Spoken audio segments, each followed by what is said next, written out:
What if I told you that almost everything your history teacher taught you about Nazi Germany was wrong?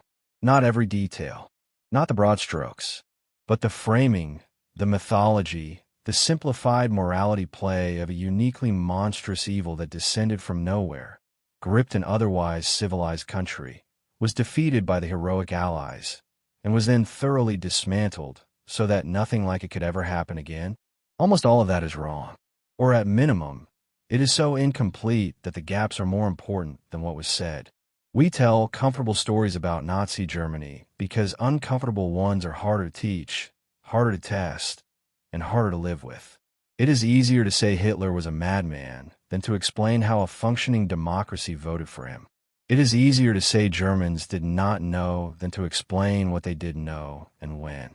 It is easier to celebrate D-Day than to acknowledge that the Soviet Union did most of the dying to defeat the Third Reich. It is easier to say it could never happen again than to explain all the ways in which it could, and all the ways in which the conditions that produced it are not historically unique. So here we are. Get comfortable. Dim the lights. Let your body settle into the mattress, the pillow, the familiar weight of the dark.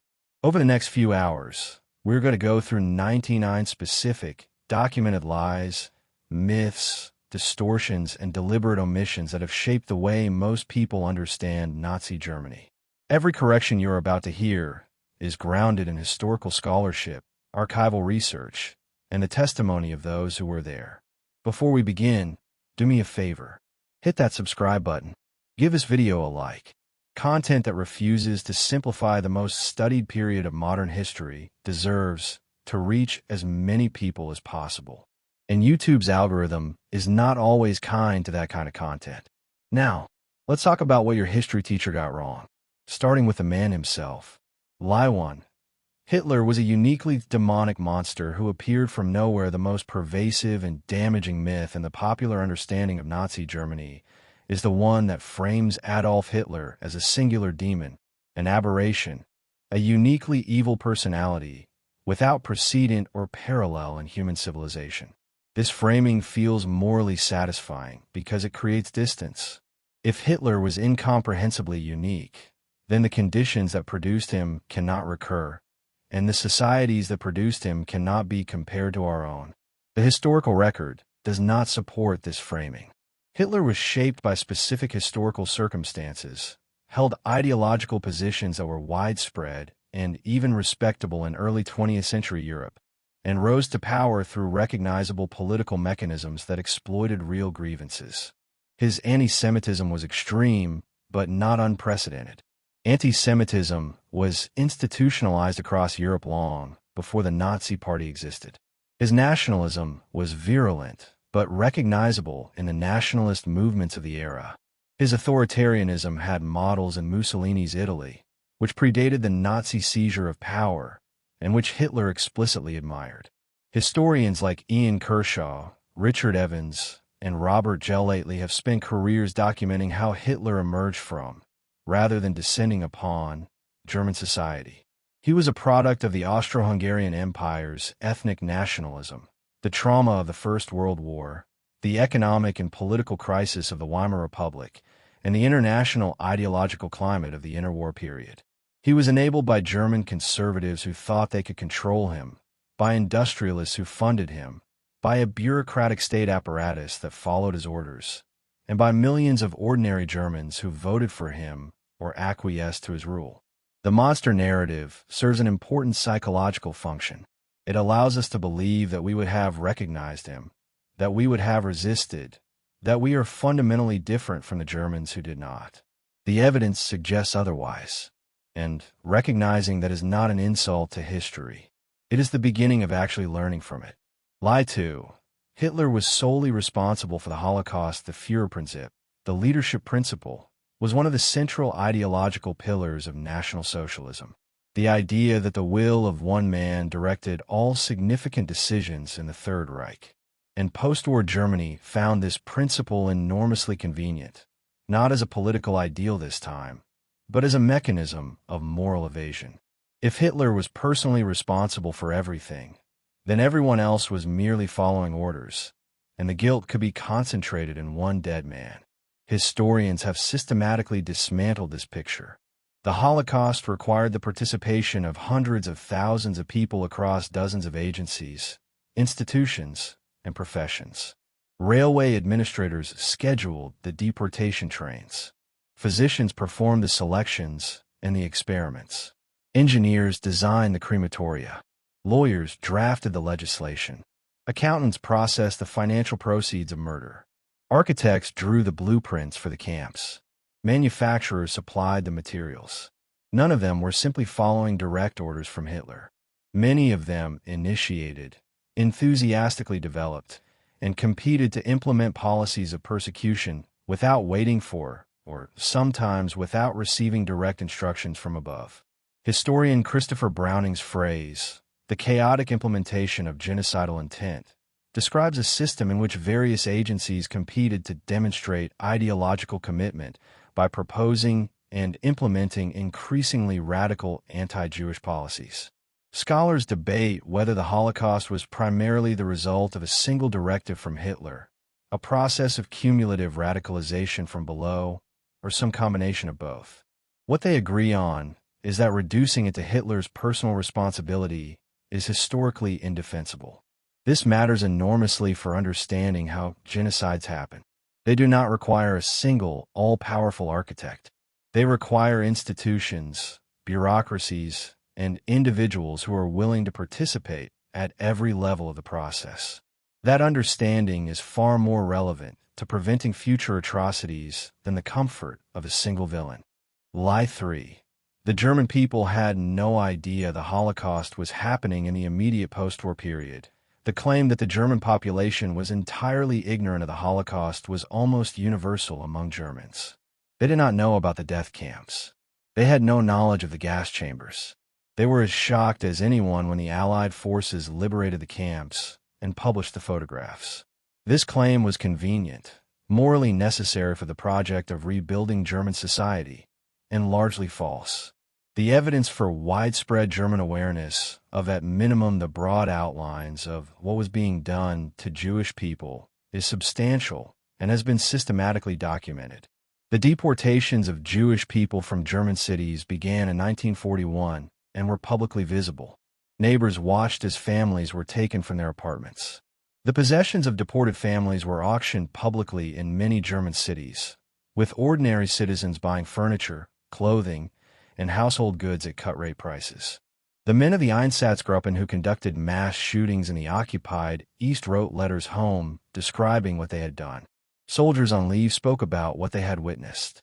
The regime's own radio and newspapers, while using euphemistic language, made no secret of the intent to eliminate Jewish people from Europe. Robert Gellatly's research, drawing on extensive examination of Gestapo files and public records, demonstrated that the Gestapo's power rested substantially on voluntary denunciations from ordinary Germans, who informed on their Jewish neighbors, on people hiding Jewish individuals, and on those who expressed sympathy for Jewish victims.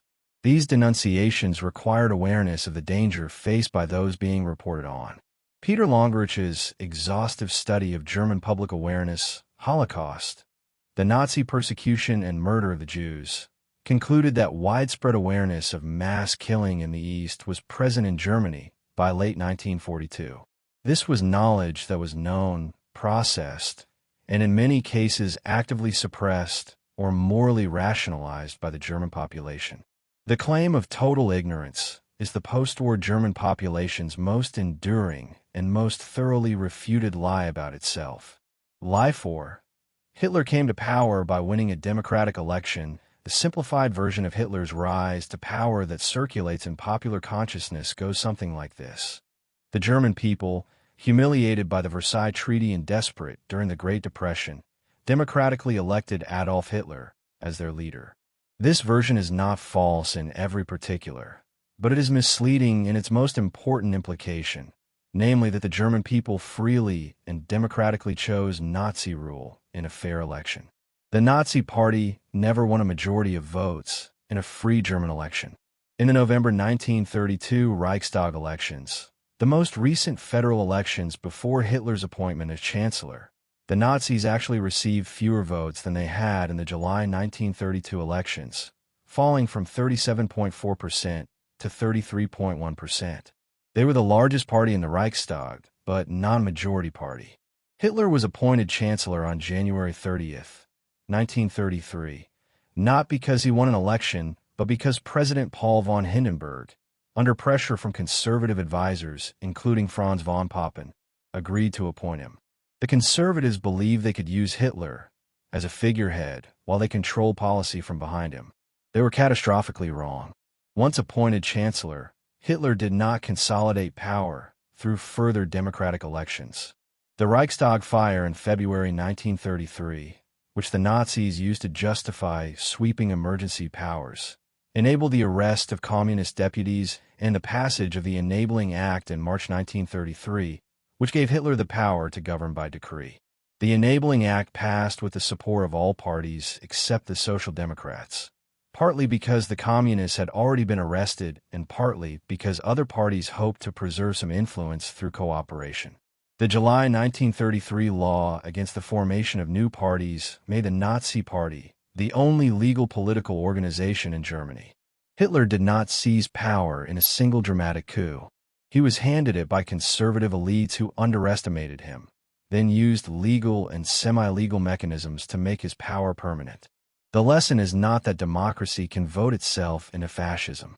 It is that democracy can be dismantled from within when its institutions fail to protect it. Lie 5. Hitler built the Autobahn, and it was an economic miracle. The Autobahn is one of the most persistent pieces of Nazi mythology. Hitler is widely credited with inventing the German motorway system, and the Autobahn is frequently cited as evidence that despite his crimes, he at least built effective infrastructure and revived the German economy. Both claims require significant qualification. The German Autobahn was not Hitler's idea. Planning for a national motorway network began in the Weimar Republic.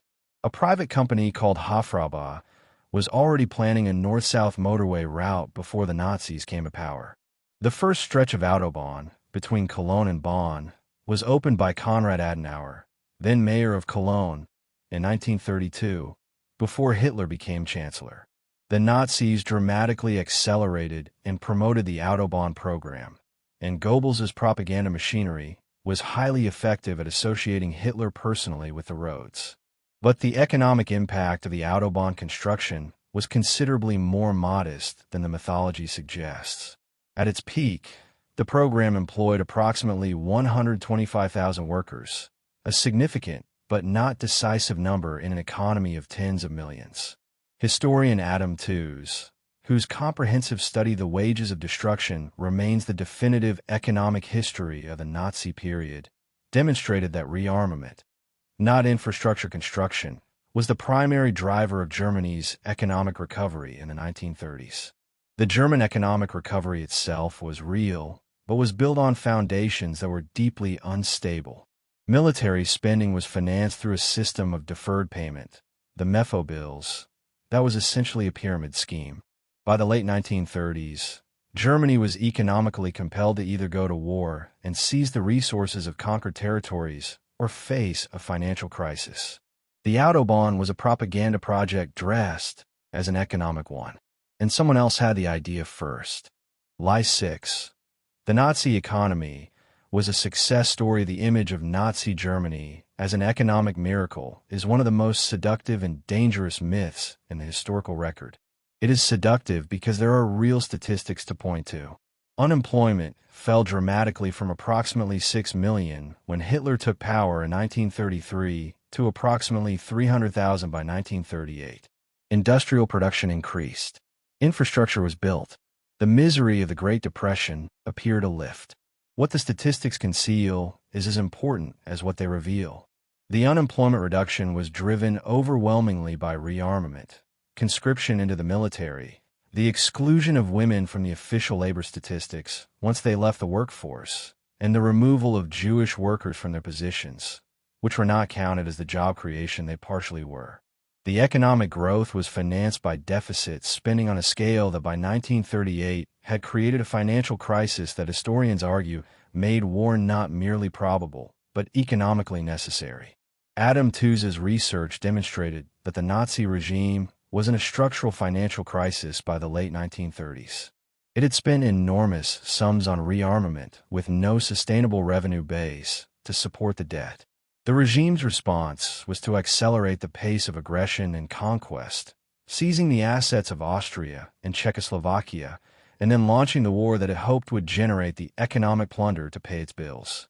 The Holocaust itself had an economic dimension. The systematic looting of Jewish assets across occupied Europe was a significant source of revenue for the Reich. The Nazi economy was not a success story. It was a debt-financed military buildup that transferred wealth from Jewish victims, from the occupied territories, and from the future of the German population into a war machine that ultimately destroyed Germany. There was no sustainable economic model behind the miracle. There was only the gun pointed at the future. Lie 7. The Versailles Treaty alone created the conditions for Hitler's rise. The Versailles Treaty of 1919, which ended the First World War, imposed significant penalties on Germany.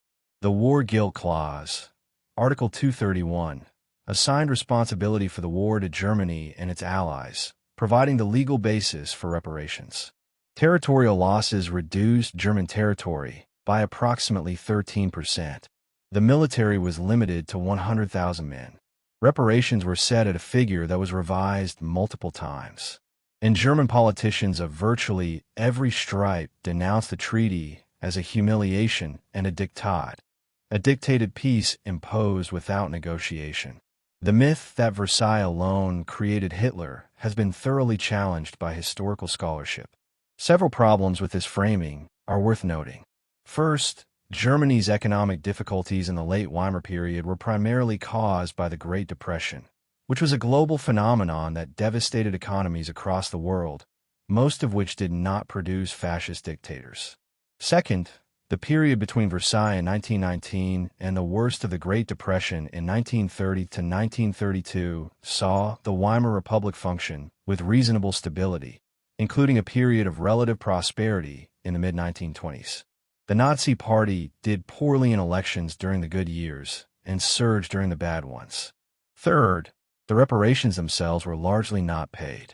Germany defaulted repeatedly, received loans from American banks that were used partly to pay the reparations, and ultimately paid only a fraction of the originally assessed amount. Historians including Margaret Macmillan and Sally Marks have argued that Versailles was a flawed, but not catastrophically punitive treaty by the standards of the time, and that the deliberate distortion of its terms by German nationalists, including the deliberate myth that it had imposed uniquely crushing conditions, was a more important cause of the political crisis than the actual terms. The stabbed-in-the-back myth and the victimhood narrative that the Nazis exploited were cultivated by German elites before the Nazis existed. Versailles provided the raw material. German nationalist propaganda turned it into dynamite. Lie 8. Hitler was a military genius. The popular image of Hitler as a military strategist oscillates between two extremes. The first, popular in Allied wartime propaganda, and perpetuated by many post-war German generals in their memoirs, presents him as a blundering amateur whose interference in military planning cost Germany the war. The second, implicit in many popular histories of the early war years, presents him as a daring visionary whose gambles produced the stunning early victories of 1939 to 1941. Both images are distortions that serve specific narratives. Hitler had genuine strategic intuitions that produced real results in the early war years. His insistence on the Ardennes route for the invasion of France, against the initial preferences of many of his generals, was a bold and successful gamble that produced one of the most rapid military victories in modern history. His commitment to the remilitarization of the Rhineland in 1936, which his generals feared would provoke French military intervention, succeeded because the French and British chose not to respond. But the military genius narrative falls apart when examined across the full arc of the war. Hitler's fundamental strategic error was the decision to invade the Soviet Union while Britain remained undefeated and the United States was providing Britain with increasing material support. Operation Barbarossa in June 1941 was a gamble of extraordinary risk that required the rapid defeat of the Soviet Union before American intervention became decisive. It failed.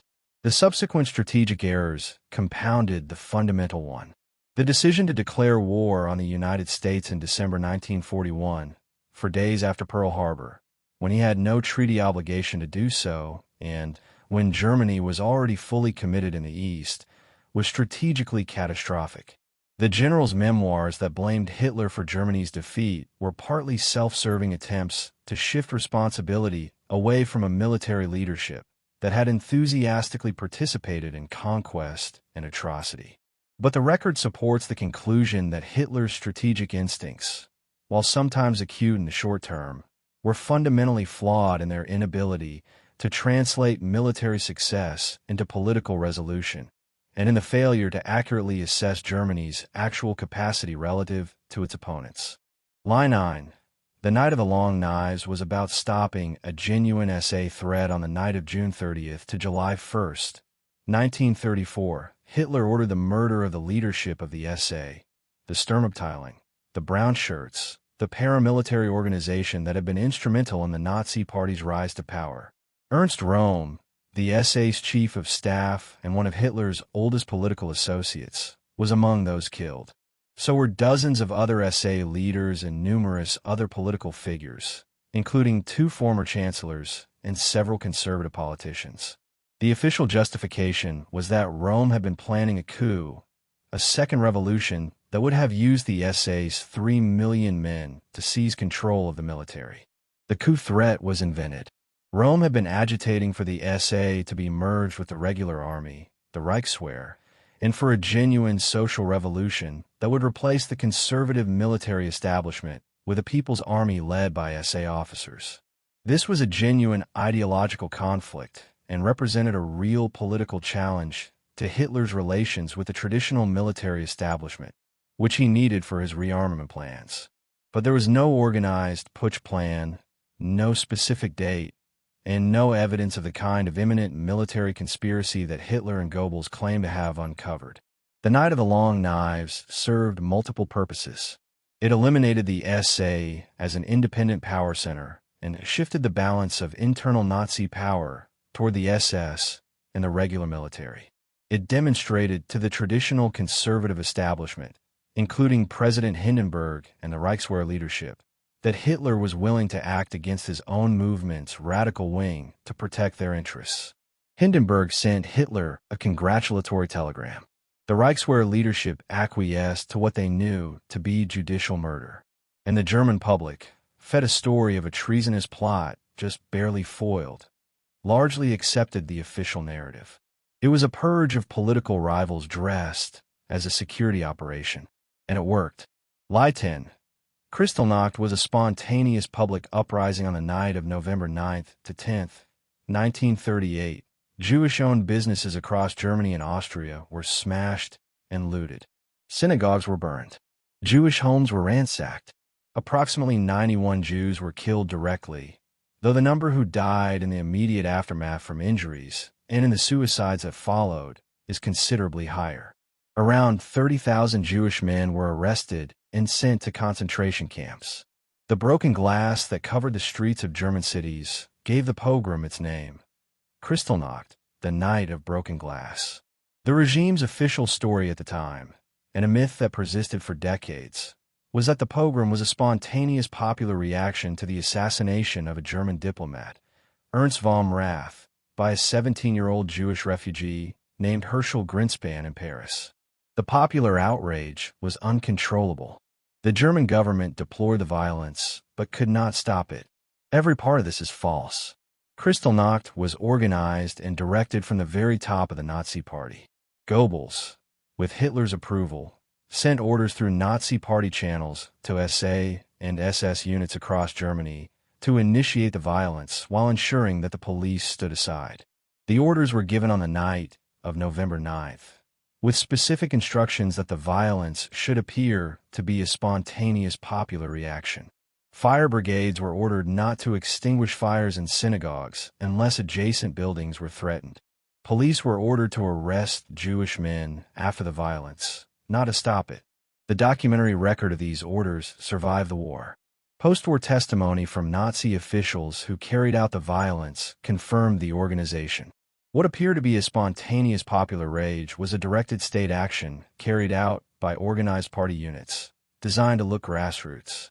This distinction matters because it tells us something essential about how state-sponsored violence is presented and accepted. The veneer of popular spontaneity is a recurring tool in authoritarian playbooks. Lie 11. The Wehrmacht was separate from Nazi atrocities. One of the most persistently successful post-war myths about the Third Reich was the clean Wehrmacht myth. The idea that the regular German army, as opposed to the SS and the police units, had fought a conventional, professional war and bore little responsibility for the atrocities committed in the Nazi period.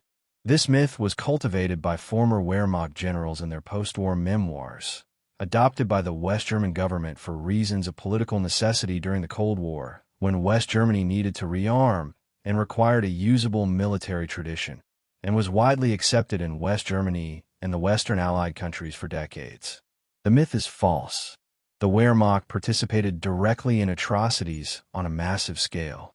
The criminal orders issued before and during the invasion of the Soviet Union, including the Commissar Order directing the summary execution of captured Soviet political officers, and the regulations governing the treatment of Soviet prisoners of war, which resulted in the death of approximately 3.3 million Soviet POWs through deliberate starvation and exposure, were Wehrmacht commands.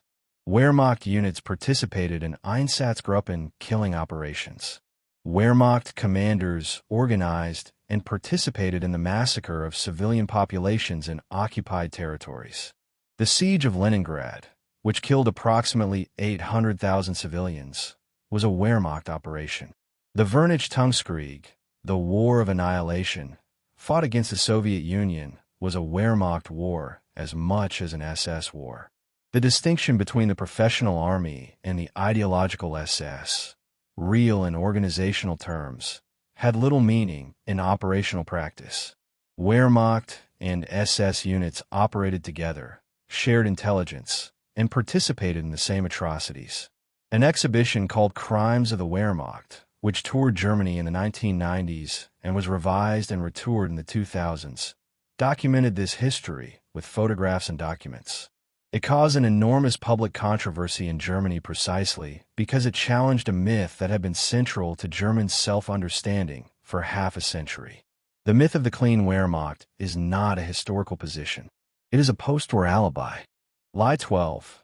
Albert Speer was the good Nazi. Albert Speer was Hitler's architect, the designer of the grandiose building projects that were to transform Berlin into the world capital Germania, and later the Reich Minister of Armaments and War Production. The man who organized the slave labor economy that kept the German war machine running in 1945. He was tried at Nuremberg, claimed to have been ignorant of the Holocaust, expressed remorse, and was sentenced to 20 years imprisonment rather than death. He served his full sentence, was released in 1966, and spent the remaining 15 years of his life writing memoirs and giving interviews that presented him as a humane technocrat who had been seduced by Hitler's vision and had tried, within the system, to resist the worst of what the regime did. The Albert Speer who was rehabilitated into a celebrity architect turned moral witness was substantially a fiction that Speer constructed with great skill and that many historians and journalists were too willing to accept. Gitta Sereni, who interviewed Speer extensively over many years and published Albert Speer. His battle with truth in 1995 concluded that Speer knew far more about the Holocaust than he admitted and had consciously constructed his post-war persona to evade accountability. Historian Matthias Schmidt's research demonstrated that Speer had been directly informed about the murder of Jews in the occupied East by Hans Frank, the Governor-General of occupied Poland, in October 1943 during a speech that Speer attended. The speech explicitly described the annihilation of the Jewish population. Speer's claim of ignorance was false, and he knew it was false. The armaments ministry that Speer ran used concentration camp slave labor extensively and efficiently. The Dora camp, where concentration camp prisoners were worked to death building the WW2 rocket program, operated under Speer's ministry. More people died building the V-2 than were ever killed by it. Speer approved the use of this labor, knew the conditions, and continued to demand more workers. He was not the good Nazi. He was an intelligent, charming, and deeply calculating man who constructed the most sophisticated post-war evasion in the history of the Nuremberg defendants. Lie 13. Rudolf Hess flew to Scotland because he was mentally unstable on the night of May 10, 1941.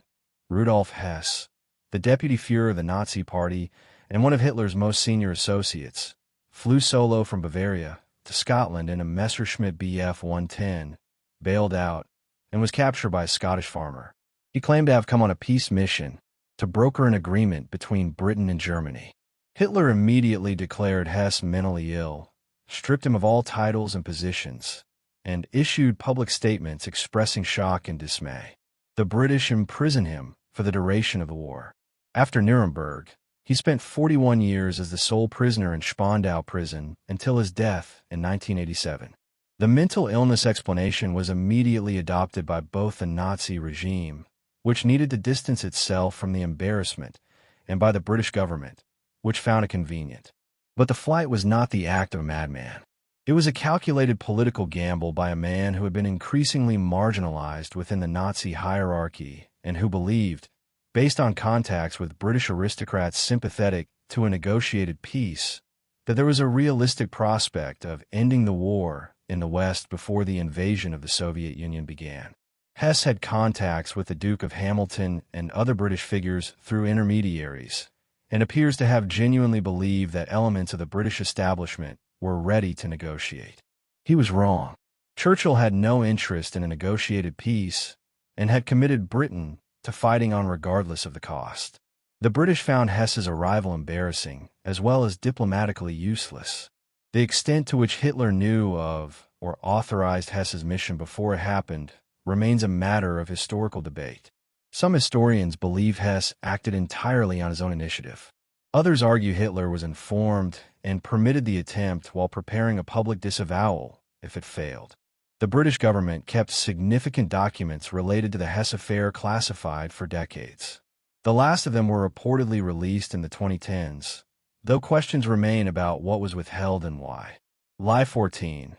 Rommel was a chivalrous general who opposed the regime. Erwin Rommel, the Desert Fox, commander of the Afrika Korps, hold a unique position in the mythology of the Second World War. He is celebrated not only in German military history, but in British popular memory, where he was praised even by Churchill for his brilliant campaigning in North Africa. More significantly, he has been consistently presented as a general who was fundamentally different from the Nazi leadership, a professional soldier who did not implement criminal orders, opposed the regime at the end of his life, and was therefore an honorable figure who can be separated from the war crimes of the system he served. This narrative requires substantial qualification. Rommel was a committed Nazi, at least until the military situation made commitment strategically untenable. He carried and reportedly read Mein Kampf. He was a personal favorite of Hitler, who promoted him rapidly over more senior officers. He participated enthusiastically in the propaganda surrounding his North African campaigns, cooperating with Leni Riefenstahl and other regime media operatives to cultivate his public image. In France in 1940 and in North Africa, his conduct toward prisoners was generally within the laws of war, and he did disobey orders to execute Jewish prisoners and commissars in Africa, for which he deserves credit. But the clean Rommel image omits important context. In France in 1940, his division was involved in the massacre of British prisoners of war. His command in North Africa benefited from the slave labor and looted resources of occupied Europe, and his involvement in the July 1944 plot against Hitler was marginal at best. The connection between Rommel and the conspirators was real but limited. He favored a negotiated peace rather than Hitler's assassination, a distinction that matters morally and practically. He was given the suicide choice not because he was a proven conspirator, but because his name had come up in investigation and his death by apparent natural causes served the regime better than a show trial of Germany's most famous general. The Rommel myth was cultivated by the post-war West German military and by both British and German popular culture. It served the same function as the clean Wehrmacht myth, to provide a usable tradition and to separate German military professionalism from Nazi criminality. The separation was never as clean as the myth required. Lie 15. Nazi racial science was uniquely German. The racial theories that underpinned Nazi ideology, the belief in a hierarchy of races with Nordic or Aryan people at the apex, the fear of racial mixing as biological degradation, and the conviction that science could and should guide reproduction policy to improve the genetic quality of populations, are often presented as uniquely German perversions of science. This framing is false and dangerously convenient. Eugenics, the scientific movement that advocated for the improvement of human populations through controlled reproduction, was an international movement in the early 20th century with major centers in Britain, the United States, Scandinavia, and Germany. Francis Galton, who coined the term eugenics, was British. The Galton Laboratory at University College London was one of the movement's most prestigious institutions. The American Eugenics Society had chapters across the United States. 32 American states passed forced sterilization laws. Sweden sterilized approximately 63,000 people under its own eugenics program. The racial hierarchy theories that Hitler drew on were developed by European and American scientists and popularized through international journals and conferences. Houston Stewart Chamberlain, whose book The Foundations of the 19th Century was a key text of Aryan supremacist theory, was British, though he emigrated to Germany. Madison Grant's The Passing of the Great Race, which Hitler praised, was American. The Carnegie Institution funded eugenics research at Cold Spring Harbor Laboratory that was cited in German academic literature. When the Nazis came to power, they drew on this international scientific tradition, adapted it to their specific ideological needs, and pushed it to its lethal extreme. But the tradition they drew on was not uniquely German. It was the common intellectual property of Western scientific racism. The Holocaust represents the catastrophic endpoint of tendencies that were present across the Western world, tendencies that were not extinguished by the Second World War so much as they were driven underground and renamed. Lie 16. Operation Barbarossa was a surprise even to Hitler's own generals. The conventional narrative of Operation Barbarossa presents Hitler's decision to invade the Soviet Union in June 1941 as a strategic shock, a sudden reversal of the Molotov-Ribbentrop Pact that startled even the German military leadership. The reality is considerably more complicated, and the myth of surprise serves to obscure both the deliberate nature of the planning and the extent of the Wehrmacht's willing participation in a war of annihilation. Planning for the invasion of the Soviet Union began in July 1940, immediately after the fall of France. Hitler informed his generals of his intention to attack the Soviet Union as early as the summer of 1940. The planning process, which ultimately produced Operation Barbarossa, involved the Wehrmacht senior leadership at every stage. The criminal orders that accompanied the invasion, including the Commissar Order mandating the execution of captured Soviet political officers and the guidelines for the treatment of Soviet civilians that effectively authorized mass murder, were drafted by Wehrmacht legal officers and issued through Wehrmacht command structures.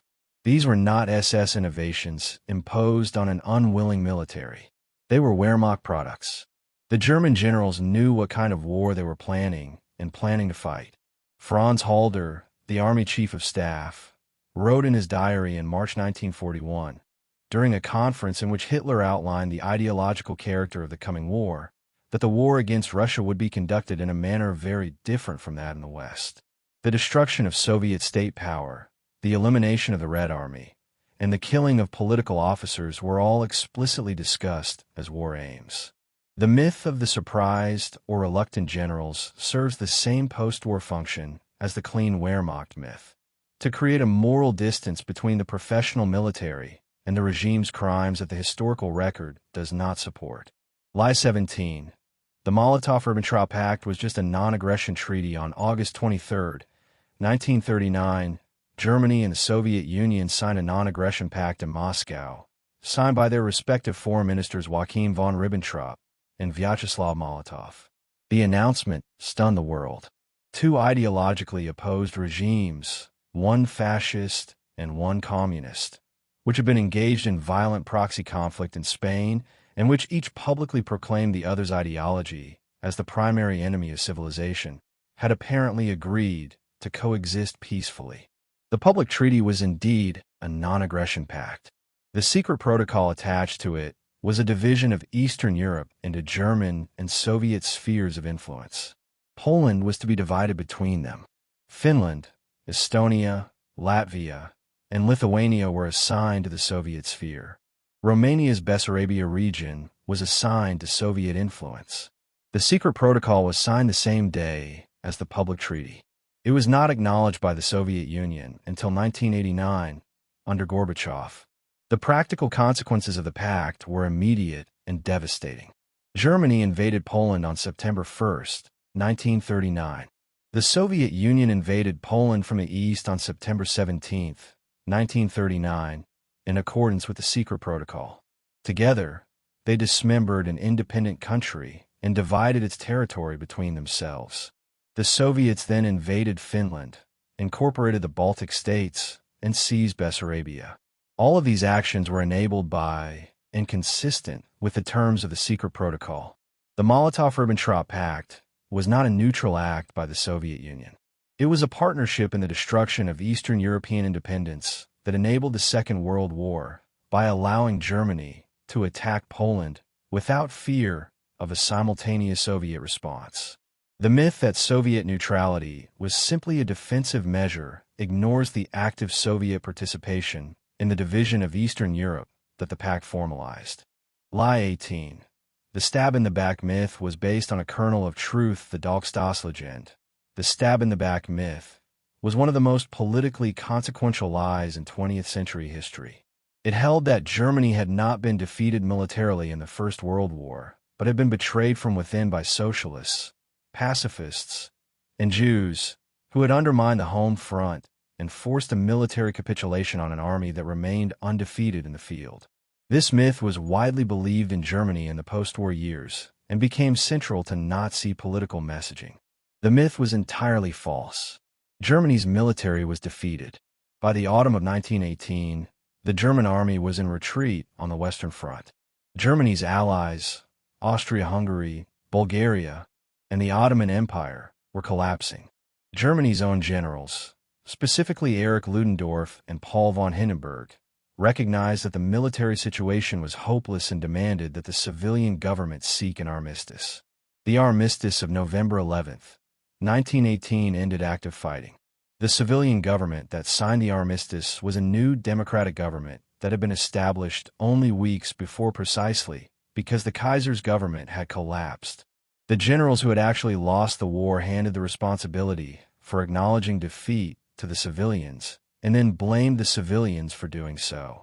Ludendorff, who had been among those most insistent on seeking the armistice, later became one of the most prominent propagators of the stab-in-the-back myth that blamed the political left and Jews for the defeat he had engineered. The myth was thus not a genuine belief that developed from a misreading of events, but a deliberate political fabrication by military leaders who needed to explain their failure and shift responsibility. The myth's power was considerable precisely because it was emotionally satisfying and provided a simple explanation for a defeat that felt incomprehensible to a population that had been told throughout the war that victory was within reach. It required no acknowledgement of military failure and identified internal enemies who could be blamed and punished. Its political utility to the Nazis was immense, and its origin was a lie told by the generals who had actually lost the war. Lie 19. Goebbels was just a propagandist with no real power. Joseph Goebbels is typically remembered as Hitler's minister of propaganda, and the word typically implies a secondary role, someone who communicates decisions made by more important people. The historical record suggests something considerably more complex. Goebbels was one of the most powerful figures in the Third Reich, a political operator of extraordinary skill who played active roles in policy as well as communication, and whose influence on the direction of the regime extended far beyond the management of media. As Reich Minister of Public Enlightenment and Propaganda, Goebbels controlled all German media, including newspapers, radio, film, theater, music, and the visual arts. He used this control not merely to disseminate propaganda, but to actively shape public consciousness, to determine what Germans knew, what they believed, and how they understood their situation. His diary, published in extensive extracts after the war, reveals a man who was deeply engaged with the full range of Nazi policy, who had direct access to Hitler, and who was actively involved in decisions across domains far outside his formal ministerial portfolio. Goebbels organized and directed Kristallnacht. He was instrumental in radicalizing anti-Jewish policy at key moments. He played a significant role in the politics of the late war period, particularly after Stalingrad, when his total war speech in February 1943 dramatically shaped public and political sentiment. He was one of the small group of senior Nazis who remained in Berlin to the end, and Hitler designated him his successor as Chancellor in his political testament. The reduction of Goebbels to a mere propagandist serves a broader narrative that separates communication from power. In the Third Reich, as in many authoritarian systems, they were inseparable. The man who controlled what people knew and believed was not a secondary figure. He was one of the central architects of what the regime was able to do and sustain. Lie 20. Hermann Göring was a buffoon. Hermann Göring is one of the most easily caricatured figures of the Nazi leadership. Enormously overweight in the later war years, addicted to morphine, fond of theatrical uniforms of his own design, obsessed with art and luxury, he presents a figure that seems more operetta villain than serious historical actor. The Nuremberg prosecutors found him simultaneously monstrous and almost comically grandiose. His jovial courtroom manner, his sharp legal mind in his own defense, and his physical grotesquerie made him a figure that was hard to take entirely seriously even as he was being tried for his life. The buffoon image obscures a record of extraordinary significance. Göring was the second most powerful man in Nazi Germany for most of the regime's existence. He founded the Gestapo. He established the first concentration camps before the SS took them over. He commanded the Luftwaffe, which he built from nothing into one of the most powerful air forces in the world. He administered the 4-year plan, the economic mobilization program designed to prepare Germany for war, with considerable effectiveness. He signed the document ordering Reinhard Heydrich to prepare a comprehensive solution to the Jewish question in Europe, the bureaucratic foundation for what became the final solution. His decline in the later war years was real. The Luftwaffe's failures in the Battle of Britain and over Stalingrad cost him Hitler's confidence. His morphine addiction, which had begun after he was wounded in the beer hall putsch in 1923, worsened. He withdrew increasingly into his estates and his art collection, much of it looted from occupied Europe's Jewish collections. But to remember him primarily as a fat man in absurd uniforms is to mistake the later Göring for the Göring who built the instruments of Nazi power. He was not a buffoon. He was one of the regime's primary architects. Lie 21. Hitler was a vegetarian who loved animals, and therefore had some humanity. The Hitler vegetarian myth is one of the most persistent and most misused facts in popular history. It is true that Hitler avoided meat for significant portions of his adult life, though he occasionally ate meat and was apparently fond of certain meat dishes earlier in his life. It is true that the Nazi regime passed significant animal welfare legislation, and it is true that Hitler expressed personal affection for his German shepherds, particularly Blondie, who he ultimately poisoned with cyanide to test the capsules before his own suicide. The myth derives its popular persistence from the implicit argument that these facts suggest some residual humanity in Hitler, some pocket of normal feeling that contradicts the image of absolute monstrousness. This argument is philosophically confused and historically misleading. Nazi animal welfare legislation was passed in the same period as the Nuremberg laws stripped Jewish people of their civil rights. The regime that prohibited the boiling of lobsters alive also operated the first concentration camps. The man who expressed affection for his dogs also ordered the murder of millions of people. These things are not contradictory. They do not reveal a hidden humanity that makes the crimes more comprehensible.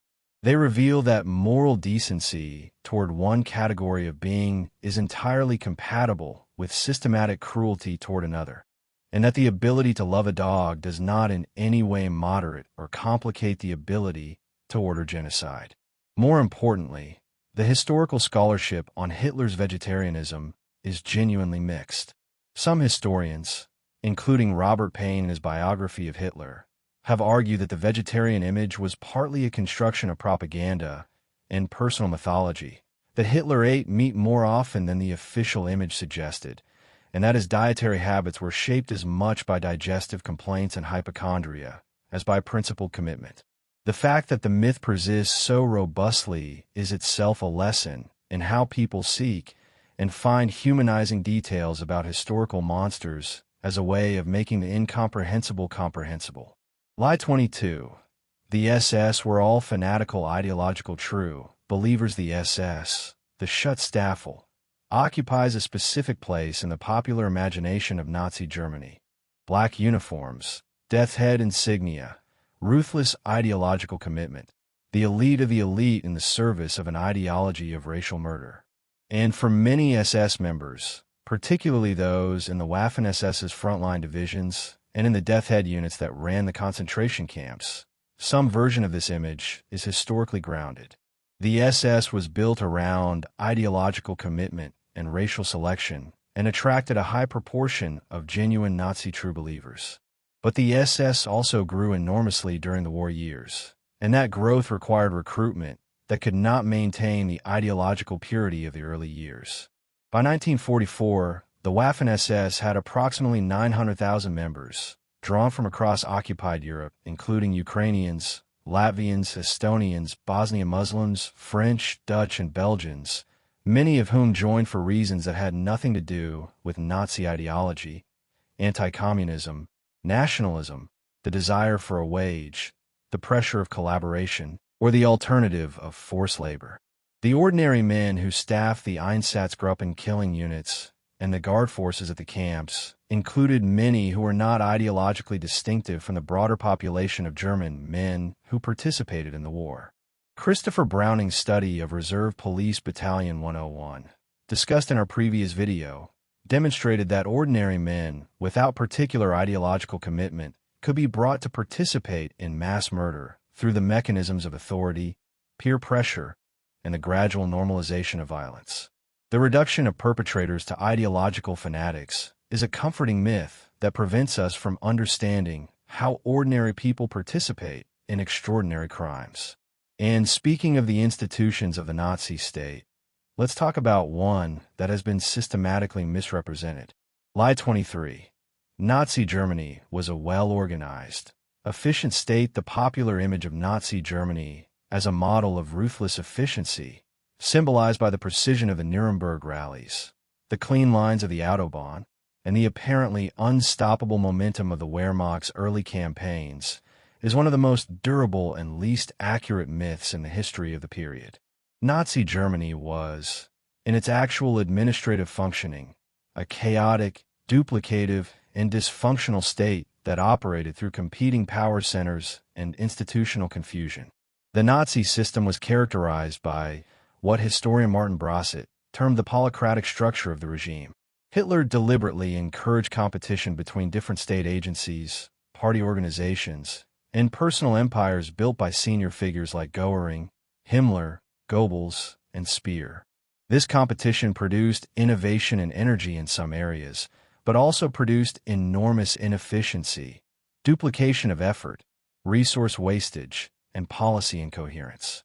The Reich had multiple organizations performing overlapping functions with no clear lines of authority or coordination. The German war economy was a particular example of this dysfunction. Compared to Britain, which imposed centralized economic mobilization through its highly efficient Ministry of Supply, Germany's armaments production in the early war years was extraordinarily wasteful. Different branches of the armed forces competed for resources and production capacity without coordination. Hitler refused to fully mobilize the German economy for war until 1942 and 1943, partly because he feared the domestic political consequences of wartime austerity. Speer's armaments ministry achieved significant production increases when given power to rationalize the system. But this rationalization came late and in the context of strategic defeats that could not be reversed. The efficiency myth was partly created by Nazi propaganda itself, which understood that the appearance of invincible organization was a weapon. It was subsequently adopted by both admirers who found the image attractive and by critics who found it a more satisfying villain. The reality was messy, and in many ways more alarming, because chaos and competition within an authoritarian system can produce terrible outcomes even without efficiency. Lie 24. Hitler planned the Holocaust in Mein Kampf from the beginning. Mein Kampf, the autobiographical manifesto that Hitler wrote while imprisoned following the failed beer hall putsch of 1923, is often cited as the blueprint for the Holocaust, evidence that Hitler planned the systematic extermination of European Jews from the very beginning of his political career. This reading, while understandable, distorts both the history of the Holocaust and the nature of Mein Kampf itself. Mein Kampf is unmistakably and virulently anti-Semitic. It presents Jewish people as an existential threat to German civilization, describes them in the language of disease and parasitism, and calls for their removal from German society. It is a deeply ugly document that requires no defense or mitigation, but does not describe a plan for systematic mass murder through gas chambers and death camps. The Holocaust that was implemented between 1941 and 1945 bore little resemblance to anything specifically outlined in Mein Kampf, and the path from the book's rhetoric to the implementation of the final solution was neither straight nor predetermined. The scholarly debate about whether the Holocaust was intended from the beginning of the Nazi regime or emerged through a process of escalating radicalization is known as the intentionalist versus functionalist debate, and while the intentionalist position has considerable support, the majority view among historians is that the specific form the Holocaust took, its timing, its methods, and its geographic scope, emerged through a process of decision-making across 1941 and 1942 rather than being predetermined before the Nazis came to power. The significance of this debate is not to diminish Hitler's personal responsibility or to suggest the Holocaust was an accident. It is to understand that genocides are processes, not plans, and that the conditions that make them possible are built over time through a series of decisions and escalations. Understanding this is essential for recognizing the early stages of such processes before they reach their catastrophic conclusions. Lie 25. The Nuremberg rallies were pure spectacle with no policy content. The Nuremberg rallies, the annual Nazi Party congresses held in Nuremberg between 1933 and 1938, are remembered primarily through Leni Riefenstahl's monumental propaganda film Triumph of the Will, which documented the 1934 rally. The images of columns of marching figures, searchlights creating a cathedral of light, and hundreds of thousands of participants creating the impression of an entire nation unified behind a single will have made the rally synonymous with the aestheticization of politics, the use of mass spectacle to create emotional overwhelming on a scale that's substituted for rational political engagement. This framing is not wrong, but it is incomplete. The Nuremberg rallies were not only spectacle. They were also the site of significant legislative and policy announcements. The Nuremberg Laws of September 1935, the two central pieces of legislation that stripped Jewish Germans of their citizenship and prohibited marriage and sexual relations between Jews and non-Jews, were announced at the 1935 Nuremberg rally. They were drafted in a rush, in part because Hitler decided at the last minute to use the rally as the occasion for their announcement, and Justice Ministry officials worked through the night to prepare the legislation. The rallies also served as the occasion for significant political messaging about foreign policy, economic policy, and the regime's intentions. They were attended by foreign diplomats and journalists who transmitted the imagery and the message to international audiences. The combination of spectacle and substance was precisely the point. The emotional overwhelm of the rally atmosphere was designed to create an environment in which policy announcements would be received with acclamation rather than scrutiny. Riefenstahl's film, while a masterwork of cinematic manipulation, presents only the spectacle. The policy that emerged from those rallies was real and had devastating consequences. Lie 26. Eva Braun was just a simple apolitical girlfriend. Eva Braun occupied an officially invisible position in the Nazi state. Hitler kept their relationship secret from the German public for the entirety of his chancellorship, believing that his image as a celibate leader devoted entirely to Germany would be compromised by an acknowledged romantic partner. Braun was excluded from official functions, was not permitted to appear publicly with Hitler, and was not mentioned in the controlled German press. The German public largely did not know she existed until after the war. This enforced invisibility contributed to the post-war image of Braun as a naive, apolitical young woman who happened to be in love with a monster without fully understanding what he was. Her personal diaries, surviving film footage she took at the Berghof, and the accounts of those who knew her have all been used to construct a portrait of a woman who was essentially irrelevant to the political life of the regime. Recent scholarship, particularly Heike Gortmaker's 2011 biography, Eva Braun, Life with Hitler, has challenged this portrait significantly. Gortmaker argues that Braun was far more integrated into Hitler's inner circle, his private world, and by extension the Nazi leadership environment, than the traditional image suggests. She was present at the Berghof during meetings with significant figures. She was aware of the broad outlines of the regime's activities. She maintained the social life of Hitler's private circle and served as a hostess in an unofficial capacity. The question of her political knowledge and moral responsibility is genuinely complex.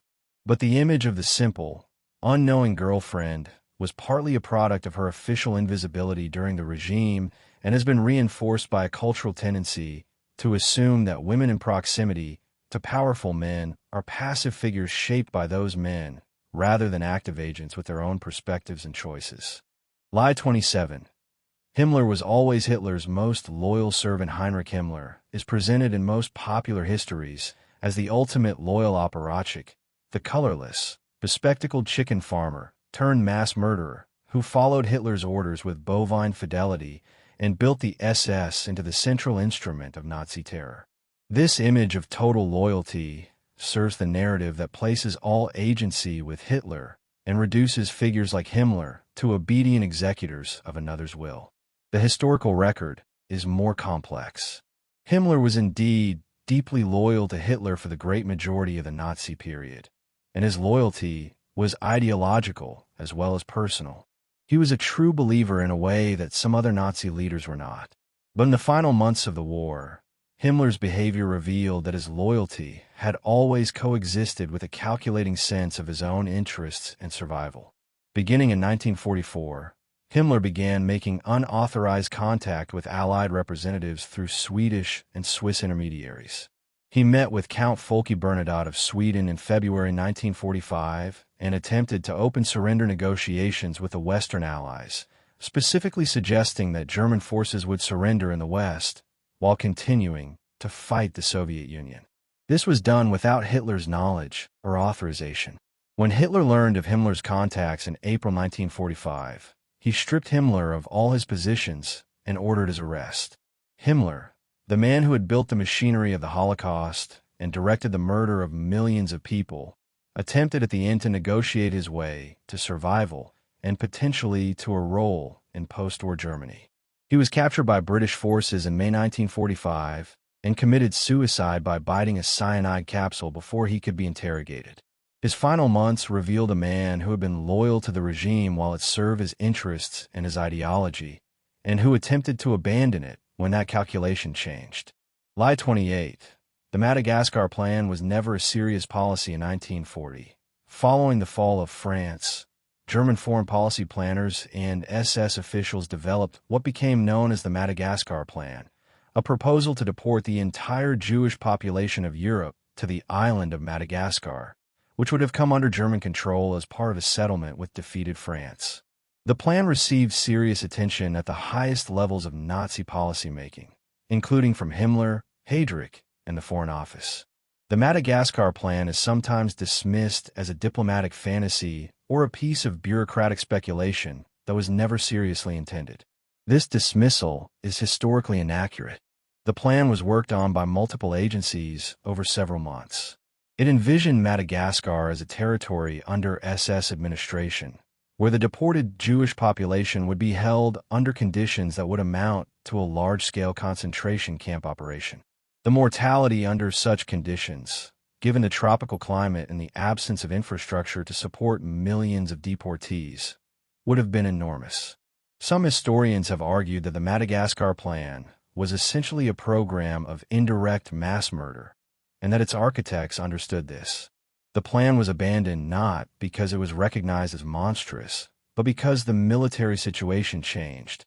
The failure to defeat Britain in the Battle of Britain meant that the sea routes to Madagascar remained under British naval control, making mass deportation operationally impossible. As the plan for Operation Barbarossa developed through 1940 and 1941, the logic of the final solution shifted from deportation to extermination, with the occupied Soviet territories replacing Madagascar as the intended destination, and then as the site of the killing itself. The Madagascar Plan tells us something important about the trajectory of Nazi anti-Jewish policy. It demonstrates that the question was never whether to eliminate the Jewish population from Europe, but only the specific mechanism by which this would be accomplished. Deportation and extermination were not fundamentally different policies in the minds of those who developed them. Lie 29. The Gestapo was an omniscient organization that knew everything. The Gestapo, the Geheime Staatspolizei, the secret state police, has occupied an outsized place in the mythology of the Third Reich. Its very name became synonymous with the total surveillance state, the organization that knew everything, that had informants everywhere, that appeared at the door in the middle of the night because it was watching everything and everyone. This image of omniscience was deliberately cultivated by the Gestapo itself as a tool of social control and has been reinforced by decades of popular culture. The historical reality is quite different. Robert Gellatley's research and subsequent work by Klaus Michael Mollman and Gerhard Paul demonstrated that the Gestapo was a remarkably small organization relative to the population it was supposed to be surveilling. In Würzburg, a city of approximately 100,000 people in the 1930s, the Gestapo office had approximately 28 agents. In the Rhineland, a region of approximately 4 million people, there were approximately 1,000 Gestapo officials. These numbers made genuine comprehensive surveillance impossible. What the Gestapo relied on instead, to a far greater extent than its own investigative capacity, was voluntary denunciations from the German public. The majority of Gestapo cases were initiated not by active Gestapo surveillance, but by members of the public who reported their neighbors, colleagues, acquaintances, and sometimes family members for suspected illegal activities. Listening to foreign radio broadcasts, making anti-regime jokes, having relationships with Jewish people, or harboring political dissidents. This finding has profound implications for understanding the Nazi state. It was not maintained primarily through omniscient surveillance from above, but through the voluntary participation of the population in policing itself. The Gestapo's power was substantially a projection, an image of omniscience maintained by a relatively small bureaucracy that could project that image because so many people were willing to inform on each other. The terror of the Gestapo worked because people assumed it was watching even when it was not. And speaking of institutions that functioned through the participation of ordinary people, let's talk about the myth that ordinary Germans were coerced into participating in the regime. Lie 30. Ordinary Germans were coerced into supporting the Nazi regime. The question of how much ordinary Germans supported the Nazi regime, as opposed to being coerced into apparent compliance, has been one of the most contested in modern German historiography. The dominant post-war German self-understanding for many years emphasized coercion. Germans had been terrorized into silence, had been unable to resist, had complied only because refusal would have meant death or the concentration camp. This self-understanding is not entirely false. Opposition to the regime was dangerous, and the consequences for open dissent could be severe. But the scholarly evidence accumulated over decades, drawing on detailed studies of specific communities, workplaces, and institutions, tells a considerably more complicated story. Daniel Goldhagen's 1996 book Hitler's Willing Executioners argued at the extreme that most ordinary Germans were enthusiastic eliminationist anti-Semites who were entirely willing participants in genocide. This argument was widely criticized as overstated, but the evidence for more nuanced studies is still deeply uncomfortable. The regime maintained genuine popularity for significant periods of its existence. The economic recovery of the mid-1930s, the foreign policy successes of 1936 to 1938, and the military victories of 1939 to 1941 generated real public enthusiasm. The elections and plebiscites of the Nazi period, while not free, also did not produce results dramatically different from what genuine polling data suggested the public would have produced. The critical research question is not whether all Germans enthusiastically supported everything the regime did, but whether the level of genuine consent and participation was sufficient to sustain the regime without massive coercion. And the answer appears to be yes for the majority of the Nazi period. The experience of terror and coercion was concentrated primarily on those who actively opposed the regime, on Jewish people and other persecuted groups, and in the later war years on those who expressed defeatism or criticized the military leadership. For a large proportion of the German population, the Nazi period was not primarily experienced as coercion. And speaking of public engagement with the regime, let's talk about the myth that youth in Nazi Germany were all uniformly brainwashed. Lie 31. All German youth were brainwashed. True believers. The Hitler Youth and the League of German Girls were the primary organizations through which the Nazi regime sought to shape the political consciousness of the next generation. Membership became compulsory in 1936, and by the late 1930s, virtually all German young people between the ages of 10 and 18 were nominally members. The organizations combined outdoor activities, sports, camping, and community events with ideological education and paramilitary training. They were effective at creating a sense of community and belonging, and at communicating Nazi values to young Germans. But the image of a uniform generation of identically brainwashed Nazi youth is historically inaccurate. Even within the mandatory organizations, compliance was highly variable. Some young people were genuinely enthusiastic. Some participated because it was socially expected and socially rewarding, finding the outdoor activities and the companionship appealing while caring little about the ideology. Some found creative ways to maintain distance from the regime's values within the structure of mandated participation. And some actively resisted. The Edelweiss Pirates were a loosely organized movement of working-class German youth who rejected the Hitler youth culture, wore their own insignia, listened to forbidden swing music, picked fights with Hitler youth patrols, and in some cases assisted deserters and escaped concentration camp prisoners. They were active in several German cities, particularly Cologne. In November 1944, 12 Edelweiss pirates in Cologne were publicly hanged by the Gestapo. The swing youth in Hamburg and other cities adopted American and British jazz and swing culture as a deliberate act of cultural rebellion against the regime's aesthetic demands. Their resistance was primarily cultural rather than political, but in the context of the Nazi state, culture and politics were inseparable. These examples of youth resistance were minority phenomena, but they existed, they were documented, and they demonstrate that even within a totalitarian system designed to control consciousness from childhood, some individuals found ways to maintain independence of thought and action. The uniform brainwashing narrative erases their stories and misrepresents how totalitarianism actually functions. Lie 32.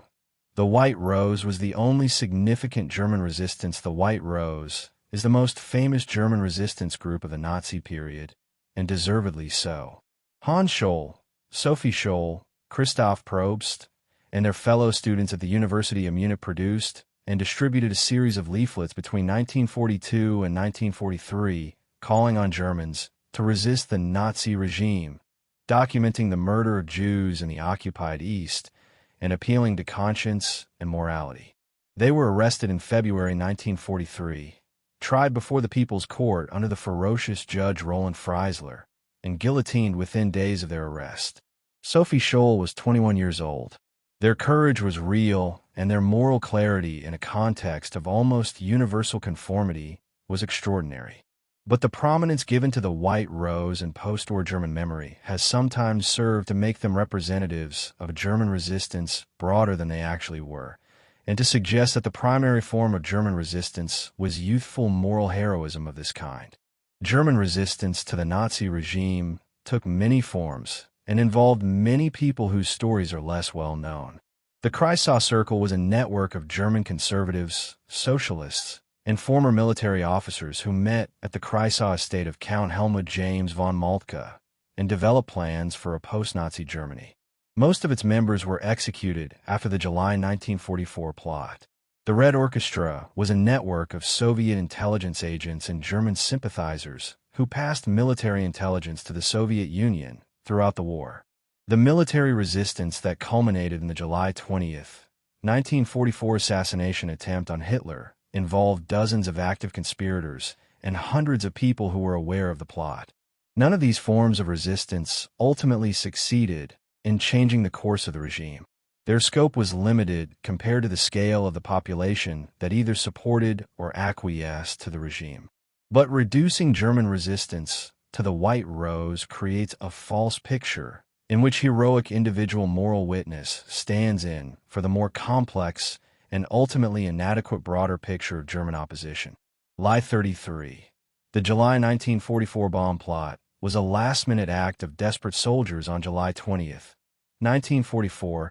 Colonel Claus von Stauffenberg placed a briefcase containing a bomb under a table at the Wolf's Lair, Hitler's field headquarters in East Prussia.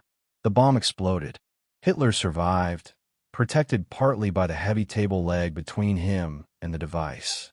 Stauffenberg, believing Hitler dead, flew to Berlin to implement Operation Valkyrie, the plan to seize control of the government. The plot collapsed when it became clear Hitler had survived. Stauffenberg and 3 other conspirators were shot in the courtyard of the Bendler block in Berlin that night. Over the following months, approximately 7,000 people were arrested and approximately 200 were executed, many by the particularly cruel method of hanging from piano wire, filmed at Hitler's personal request. The myth that has grown around the July 1944 plot presents it as an act by senior military officers who had finally, as the war turned against Germany, found the moral courage to act against the regime. This framing is partly accurate, but misleading in important ways. Several of the key conspirators, including Stauffenberg himself, had been committed opponents of Hitler for years, motivated by moral and religious, as well as practical grounds. The military conspirators included men who had been involved in planning to remove Hitler as early as 1938, when they feared his aggressive foreign policy would lead to a military catastrophe. But many of those involved in the 1944 plot had also, earlier in the war, served the regime loyally, and in some cases had participated in its crimes. The moral transformation of some conspirators was real, but partial. And the motivation that turned skepticism into action for many was military failure rather than moral conviction, the recognition that Germany was losing the war rather than that the war itself was criminal. The July 20th conspirators were brave men, several of them exceptionally so. But the myth of the pure German resistance, untainted by complicity in the regime's crimes, does not survive scrutiny of the individual biographies. And the myth serves a post-war German need for heroic ancestral figures that somewhat distorts the actual complexity of their actions and motivations. Lie 34. D-Day was the turning point that determined Germany's defeat June 6, 1944. The Allied landings at Normandy represent one of the most extraordinary feats of military logistics and combined arms operation in the history of warfare. The planning was immense. The deception operation that preceded it was brilliantly executed, and the courage of the men who crossed the beaches under fire was not diminished by anything else that can be said about the strategic context. D-Day mattered, and the men who fought there deserve every recognition they have received. What D-Day did not do was determine the outcome of the war in Europe. By June 1944, that outcome was already determined. The German army had suffered its decisive strategic defeats at Stalingrad in the winter of 1942 to 1943 and at Kursk in the summer of 1943. The Wehrmacht had lost approximately 3 million men on the Eastern Front by the time the Normandy landings occurred. The Red Army, which had borne approximately 75 to 80% of all German military casualties throughout the war, was advancing steadily westward. Germany had no realistic path to victory on the Eastern Front and no realistic path to victory in the West. What the Normandy landings did was determine the shape of the post-war settlement by ensuring that Western Allied forces would reach Berlin and Central Europe before the Soviet Union could occupy them exclusively. This was strategically and politically significant. The division of Europe between Soviet and Western spheres of influence, which defined the Cold War for the next half-century, was substantially determined by the military positions reached by different armies in April and May 1945. The British and American public memory of the Second World War, which give pride of place to D-Day and the Western Allied campaign, reflects a genuine contribution to the defeat of Nazi Germany. It also reflects the geopolitical and cultural circumstances of the Cold War, which made Soviet contributions awkward to emphasize. The Soviet Union lost approximately 27 million people in the Second World War, military and civilian. The United States lost approximately 400,000. Those numbers tell you something about who bore the primary burden of defeating the Third Reich. Lie 35. Stalin was caught completely off guard by Operation Barbarossa, the claim that Stalin was completely surprised by the German invasion of the Soviet Union on June 22, 1941 has achieved near mythological status, reinforced by accounts of Stalin's psychological collapse in the immediate aftermath, and by his own post-war efforts to shift blame for the initial disasters onto the supposed surprise. The reality is that Stalin received repeated and specific warnings about the impending German attack from multiple reliable sources and chose, for a combination of reasons, to disbelieve or ignore them. The Soviet Intelligence Service, the NKVD, received detailed warnings from agents, including the legendary Richard Sorge in Tokyo, who provided specific information about German invasion plans, including approximate dates. British intelligence, based on decrypted German signals, provided Churchill with detailed intelligence about German military preparations that Churchill communicated to Stalin. American intelligence provided similar warnings. German communist agents inside Germany reported on the military buildup. Soviet frontier troops observed the German military concentration on the border.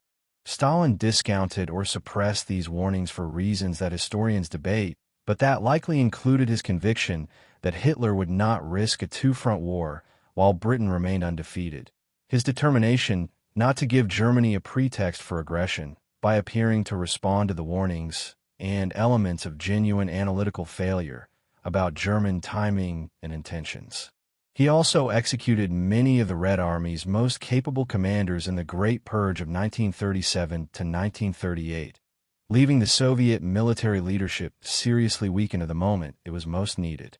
The German invasion achieved tactical surprise in the sense that Soviet forces were not deployed in effective defensive positions when it began. It did not achieve strategic surprise in the sense of being unknown to the Soviet intelligence apparatus. Stalin's failure was not ignorance, but the catastrophic mishandling of intelligence he possessed. Lie 36. The Battle of Britain was won purely through RAF heroism. The Battle of Britain, fought between July and October 1940, was a genuine British victory against a real threat. The Luftwaffe's attempt to achieve air superiority over southern England, as a prelude to a potential invasion, was defeated. The RAF's fighter pilots, drawn from Britain, the Commonwealth, and occupied European countries including Poland, Czechoslovakia, and others, fought with genuine skill and extraordinary courage. Churchill's tribute, never was so much owed by so many to so few, was deserved. But the RAF's victory was not achieved by heroism alone. The Dowding system, the integrated air defense network developed by Air Chief Marshal Hugh Dowding and implemented by Air Vice Marshal Keith Park, was a technological and organizational achievement as important as any individual act of flying skill. The system integrated radar stations, the observer corps, operations rooms, and fighter squadrons into a coherent response network that gave RAF commanders real-time information about incoming German formations and allowed them to respond efficiently rather than wastefully. Germany had no equivalent system.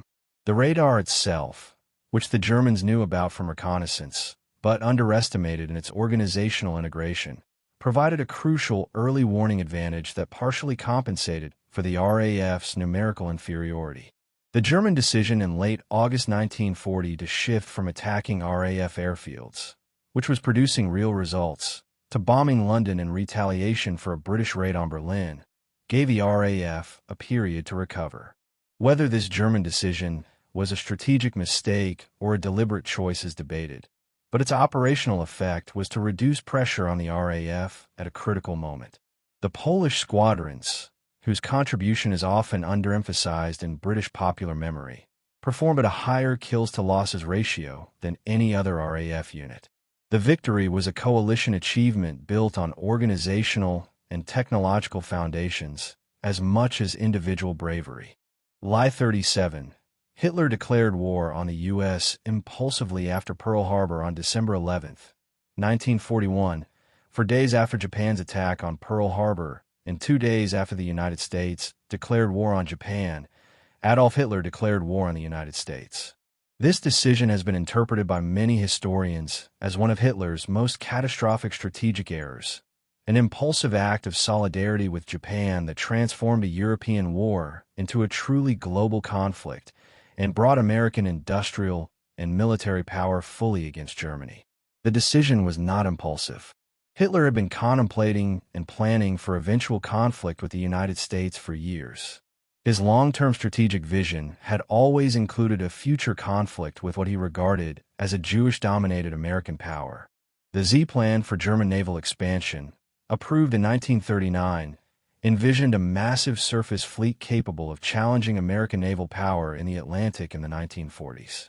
German submarines had been operating in effective, undeclared war with American naval forces in the Atlantic since at least September 1941, when a German submarine fired on the USS Guerrier. More specifically, Hitler declared war on the United States in the context of a formal military alliance obligation under the Tripartite Pact of September 1940, which bound Germany, Japan, and Italy to come to each other's defense if any of them was attacked by a power not currently involved in the war. Whether this obligation technically applied to Japan's offensive attack on Pearl Harbor rather than a defensive response to American attack was a legal question that the German Foreign Office had examined, but Hitler chose to interpret the pact as requiring a declaration.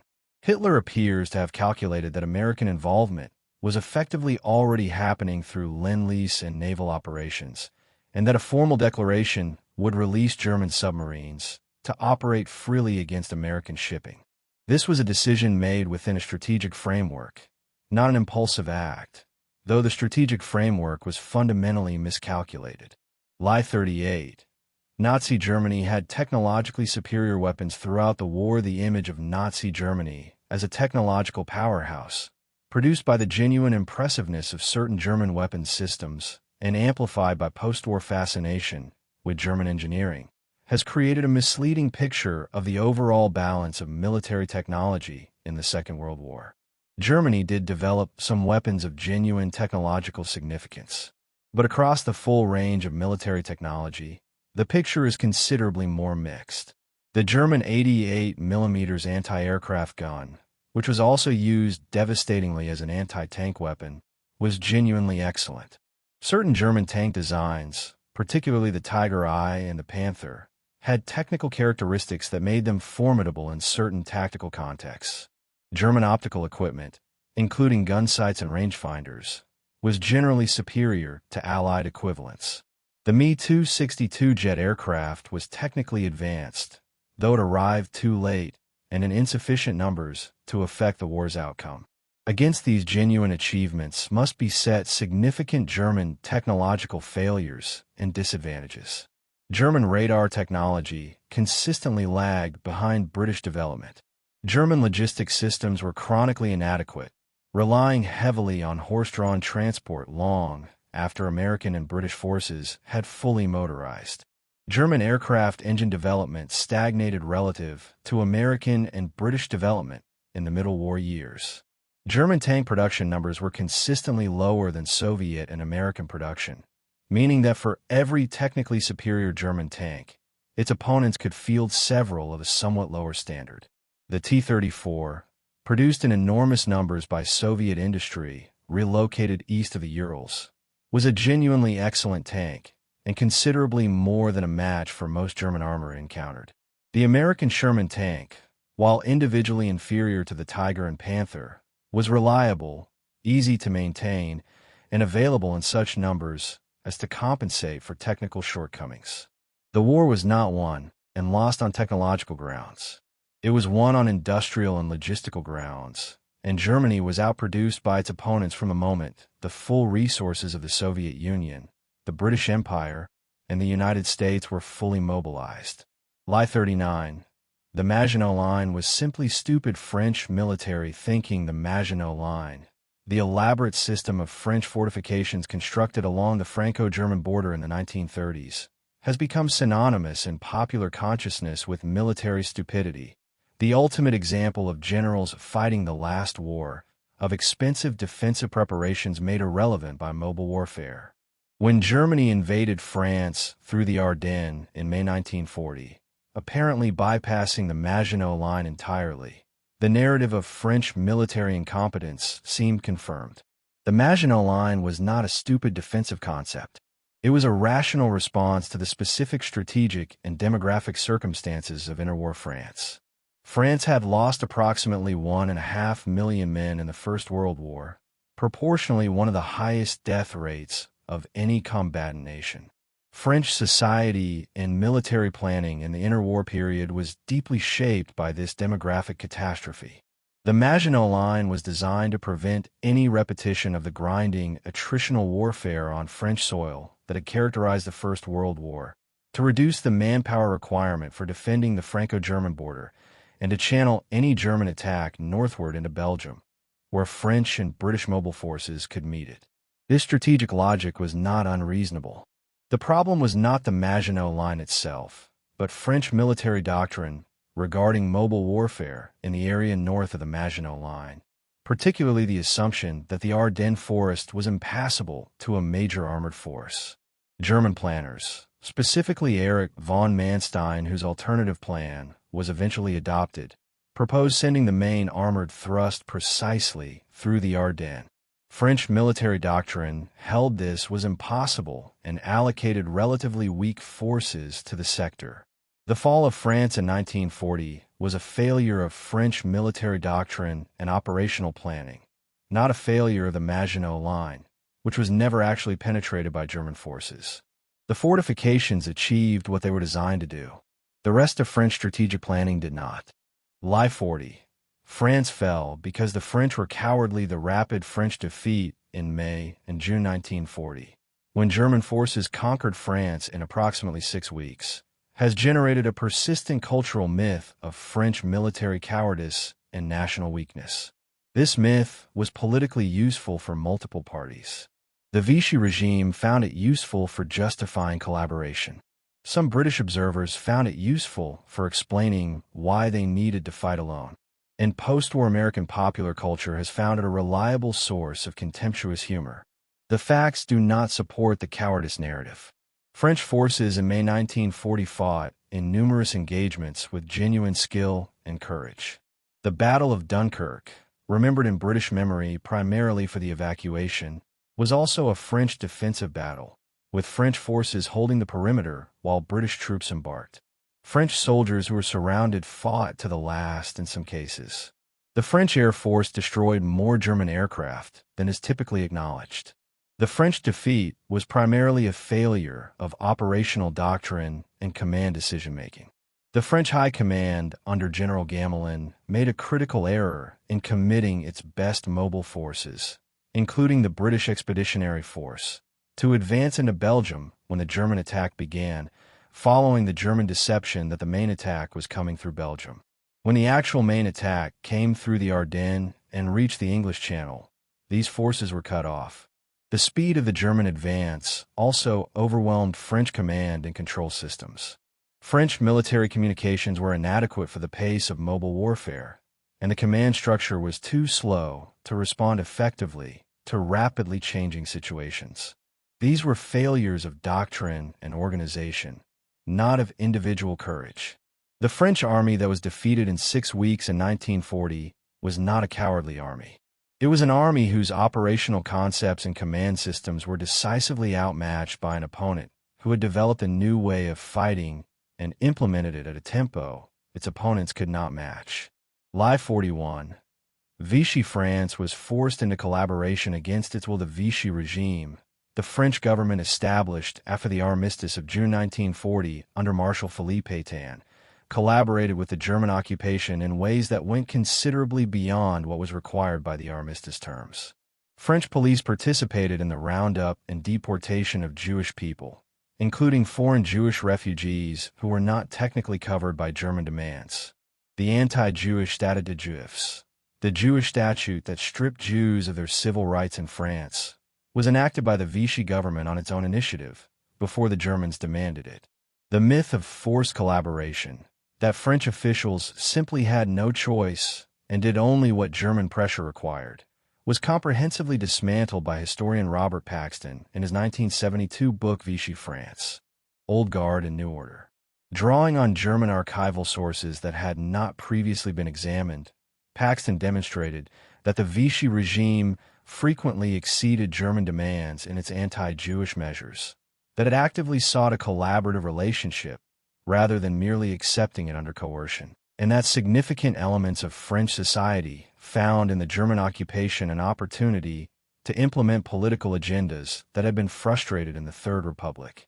The roundup of the Velodrome des Havre, the WW2, in July 1942, in which over 13,000 Jewish people, including approximately 4,000 children, were rounded up by the French police, held for days in appalling conditions, and then deported to Auschwitz, was carried out by French authorities at German request, but with a degree of thoroughness that exceeded German expectations. The French police carried out the roundup, not the German occupiers. The French government supplied the rolling stock. The French administration processed the paperwork. French President Jacques Chirac acknowledged the French state's responsibility for the WW2 roundup in 1995.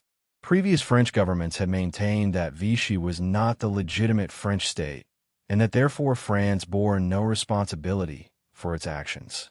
Chirac's acknowledgement marked a significant shift in French historical memory. Live 42. The French resistance was universally heroic and widespread. The French resistance occupies a central place in French national identity and post-war self-understanding. It represents a narrative of redemption, a story in which the French people, or at least the best of them, refused to accept defeat and occupation and maintain the honor of France through courage and sacrifice.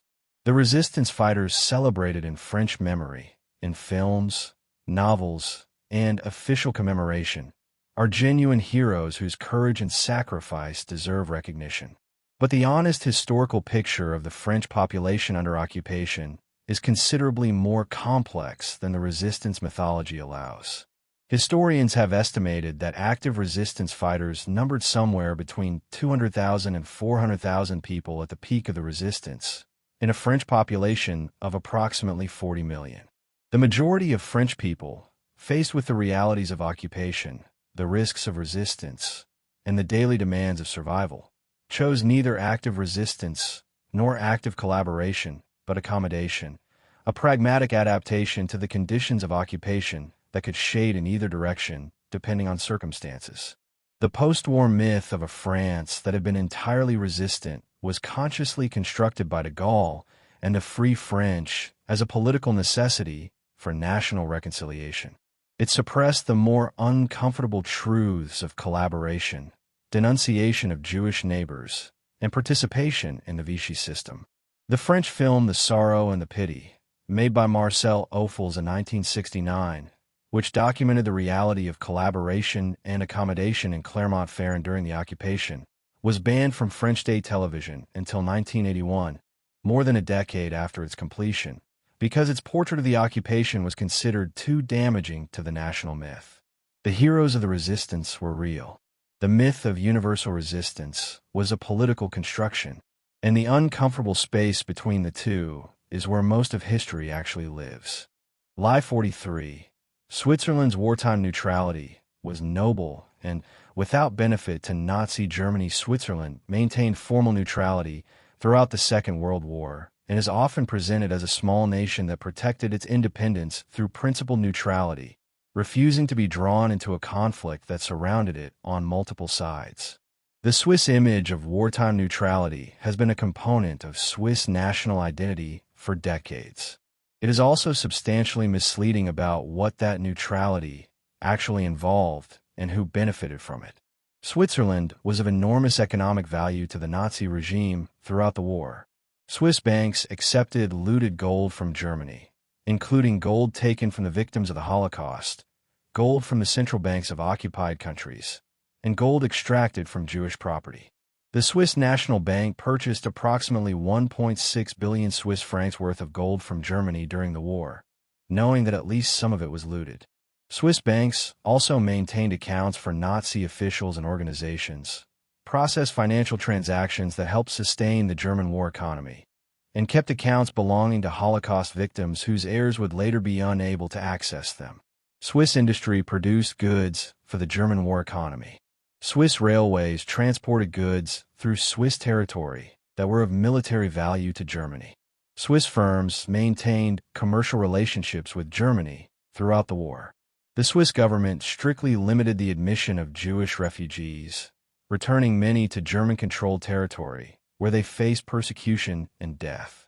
The Swiss stamp in Jewish passports, the J stamp that identified Jewish travelers, was requested by Switzerland to allow Swiss border authorities to more easily identify and refuse Jewish refugees.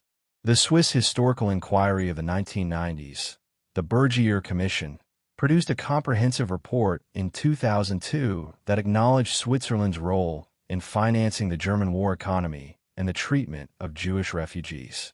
The report represented a significant act of national honesty. The mythology of noble neutrality it replaced was not. Lie 44. Sweden was a neutral country that played no role in sustaining Nazi Germany. Sweden's wartime neutrality is less well known internationally than Switzerland's, but is similarly more complicated than the official image suggests. Sweden maintained formal neutrality throughout the Second World War and, particularly in the later war years, permitted and facilitated rescue operations for Jewish refugees from Denmark and Norway. The Swedish diplomat Raoul Wallenberg, who saved tens of thousands of Hungarian Jews in 1944, is justly celebrated as one of the most extraordinary humanitarian actors of the Holocaust period. But Swedish neutrality in the early and middle war years was far more accommodating of German interests than the later rescue operations suggest. Sweden permitted the transit of German troops through Swedish territory to occupied Norway, a transit that facilitated the German occupation of a neighboring country. Sweden supplied Germany with iron ore that was essential to German steel production and, by extension, to German armaments manufacturing throughout the war. Swedish companies maintained commercial relationships with Germany. Swedish banks processed transactions related to the German war economy. Swedish policy shifted significantly as the war turned against Germany from 1943 onward. The government began to restrict cooperation with German demands and to extend protection to Jewish refugees more generously than it had done earlier. This shift reflected both genuine moral evolution and the practical calculation that Germany was going to lose the war and that post-war relations with the victorious Allies would be shaped by wartime conduct. Raoul Wallenberg's story, extraordinary as it is, should not be allowed to retroactively redeem the full record of Swedish neutrality's contribution to sustaining the Third Reich. Both things are true. Sweden facilitated German aggression in the early war years and produced one of the Holocaust's greatest rescuers in the last year of the war. History rarely arranges itself conveniently. Lie 45.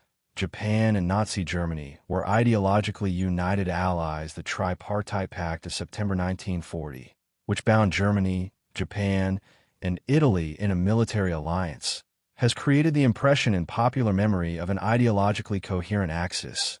Three fascist powers united by shared values and coordinated strategy against the democracies.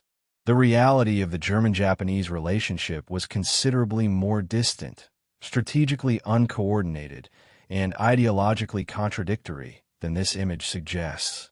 Nazi racial ideology presented Asian peoples, including Japanese, as racially inferior to the Aryan ideal. Hitler's private statements about Japan and Asia were contemptuous. The alliance between Nazi Germany and Imperial Japan was a strategic partnership against shared enemies, not an ideological union. Hitler privately hoped that a German-Japanese alliance would deter the United States from involvement in a European war, while Japan hoped German successes in Europe would distract European colonial powers from resisting Japanese expansion in Asia. Operationally, the two allies were remarkably uncoordinated. Germany did not inform Japan of Operation Barbarossa before the invasion began, which destroyed any possibility of a Japanese attack on the Soviet Far East that might have relieved pressure on the Eastern Front. Japan's attack on Pearl Harbor surprised Germany as much as the United States. Germany declared war on the United States in response, as we discussed, but the two allies never developed a coherent joint strategy or shared operational planning of any significance. Nazi Germany's racial laws also created specific complications for Japanese nationals in Germany, who occupied an awkward position as citizens of an ally whose racial classification under German law was not white.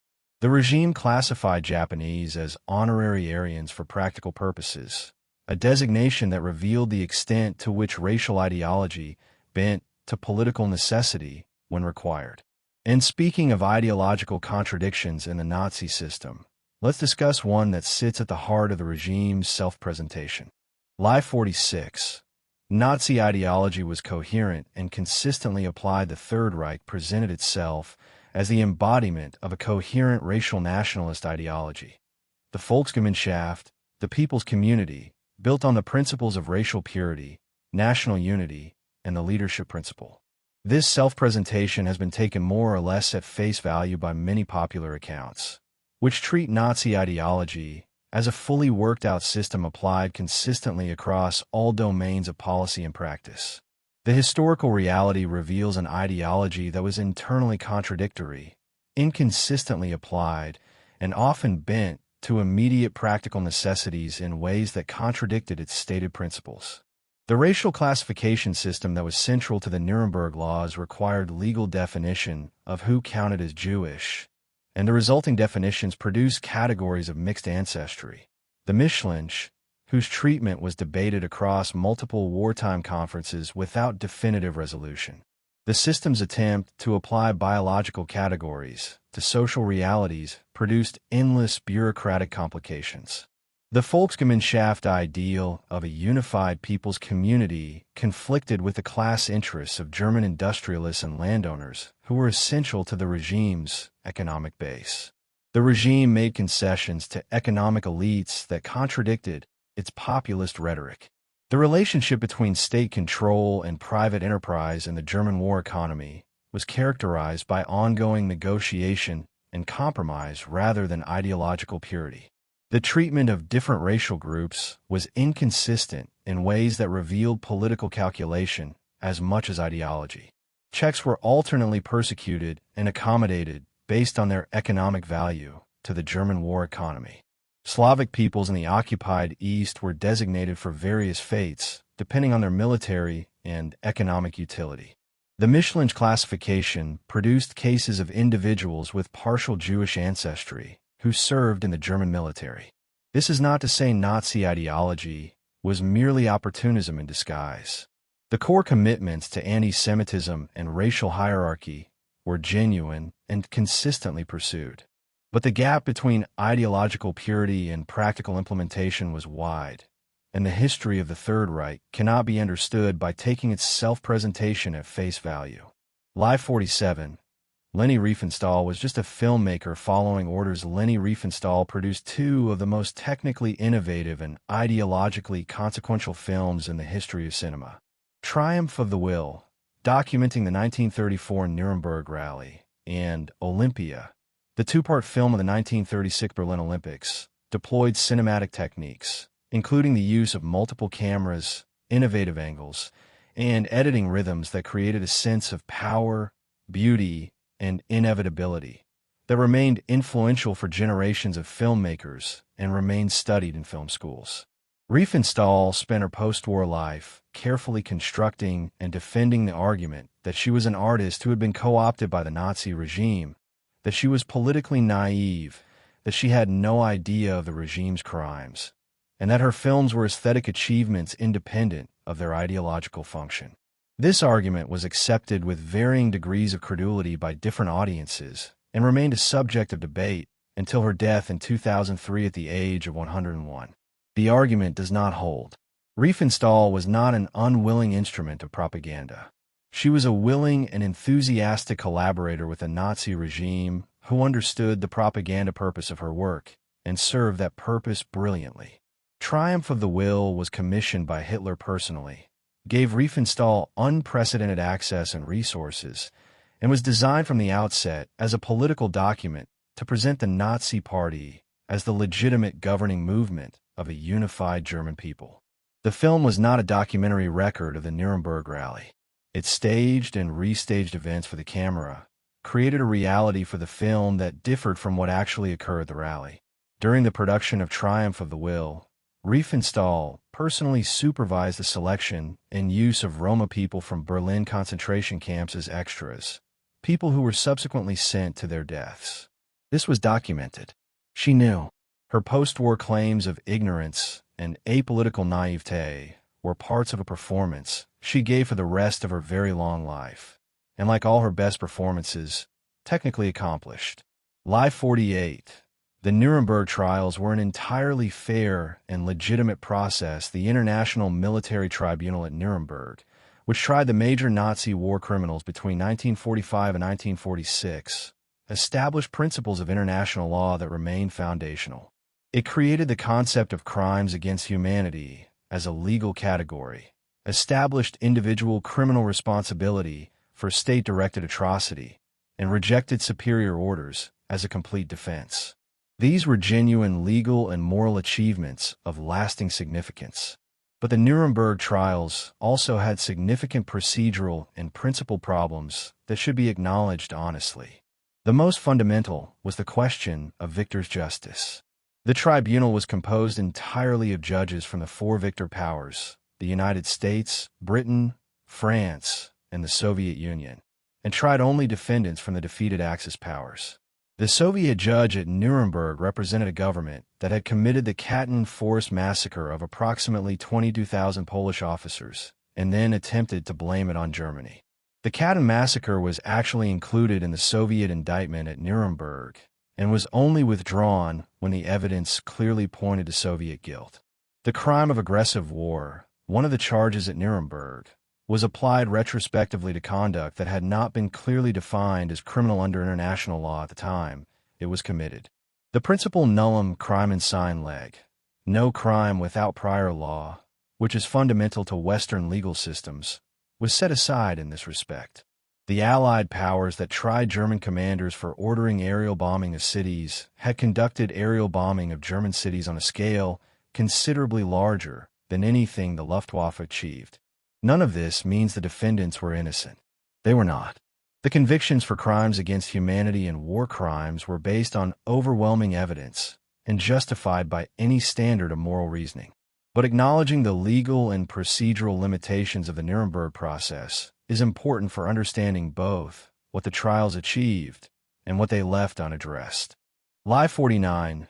West Germany successfully denazified after the war. The Allied denazification program, implemented in the Western occupation zones after the Second World War, required the classification of all adult Germans into categories based on their level of involvement with the Nazi regime. Those classified as major offenders or offenders faced potential criminal prosecution, loss of employment, and other penalties.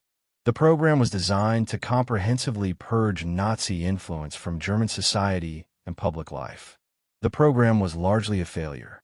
By 1948, American occupation officials were already acknowledging that denazification was producing more irritation than results and undermining the goal of building a democratic West German state that could serve as a bulwark against Soviet expansion.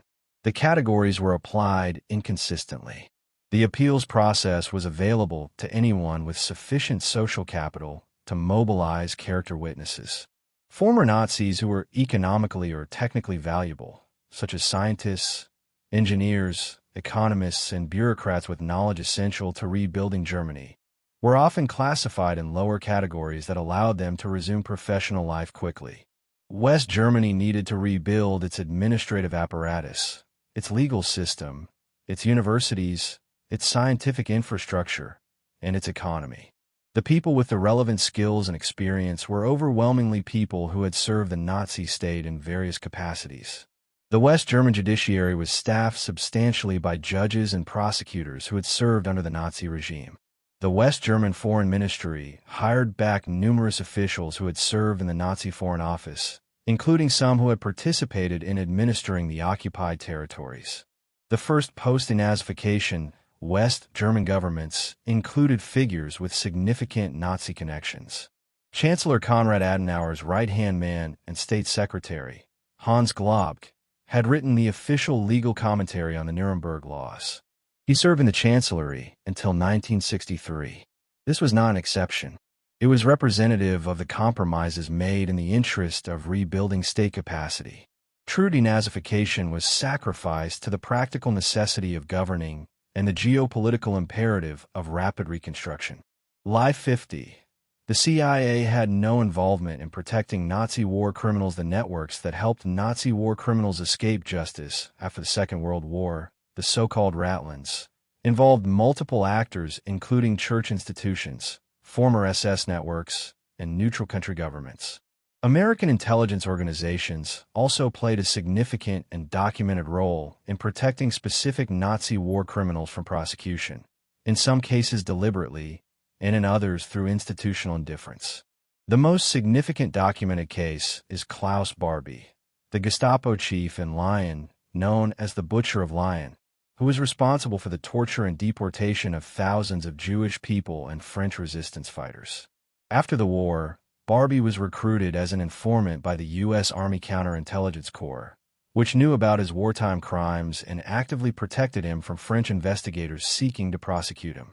When the protection became diplomatically inconvenient, the CIC helped Barbie escape to Bolivia in 1951, where he lived under a false identity until his discovery in 1983. He was extradited to France, tried, convicted of crimes against humanity, and sentenced to life imprisonment.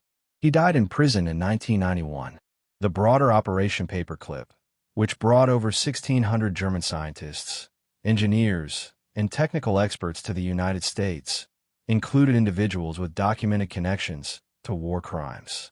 Werner von Braun, who became the architect of the American space program, had been a member of the SS and had personally overseen the use of concentration camp slave labor at the Dora rocket facility, where 20,000 prisoners died.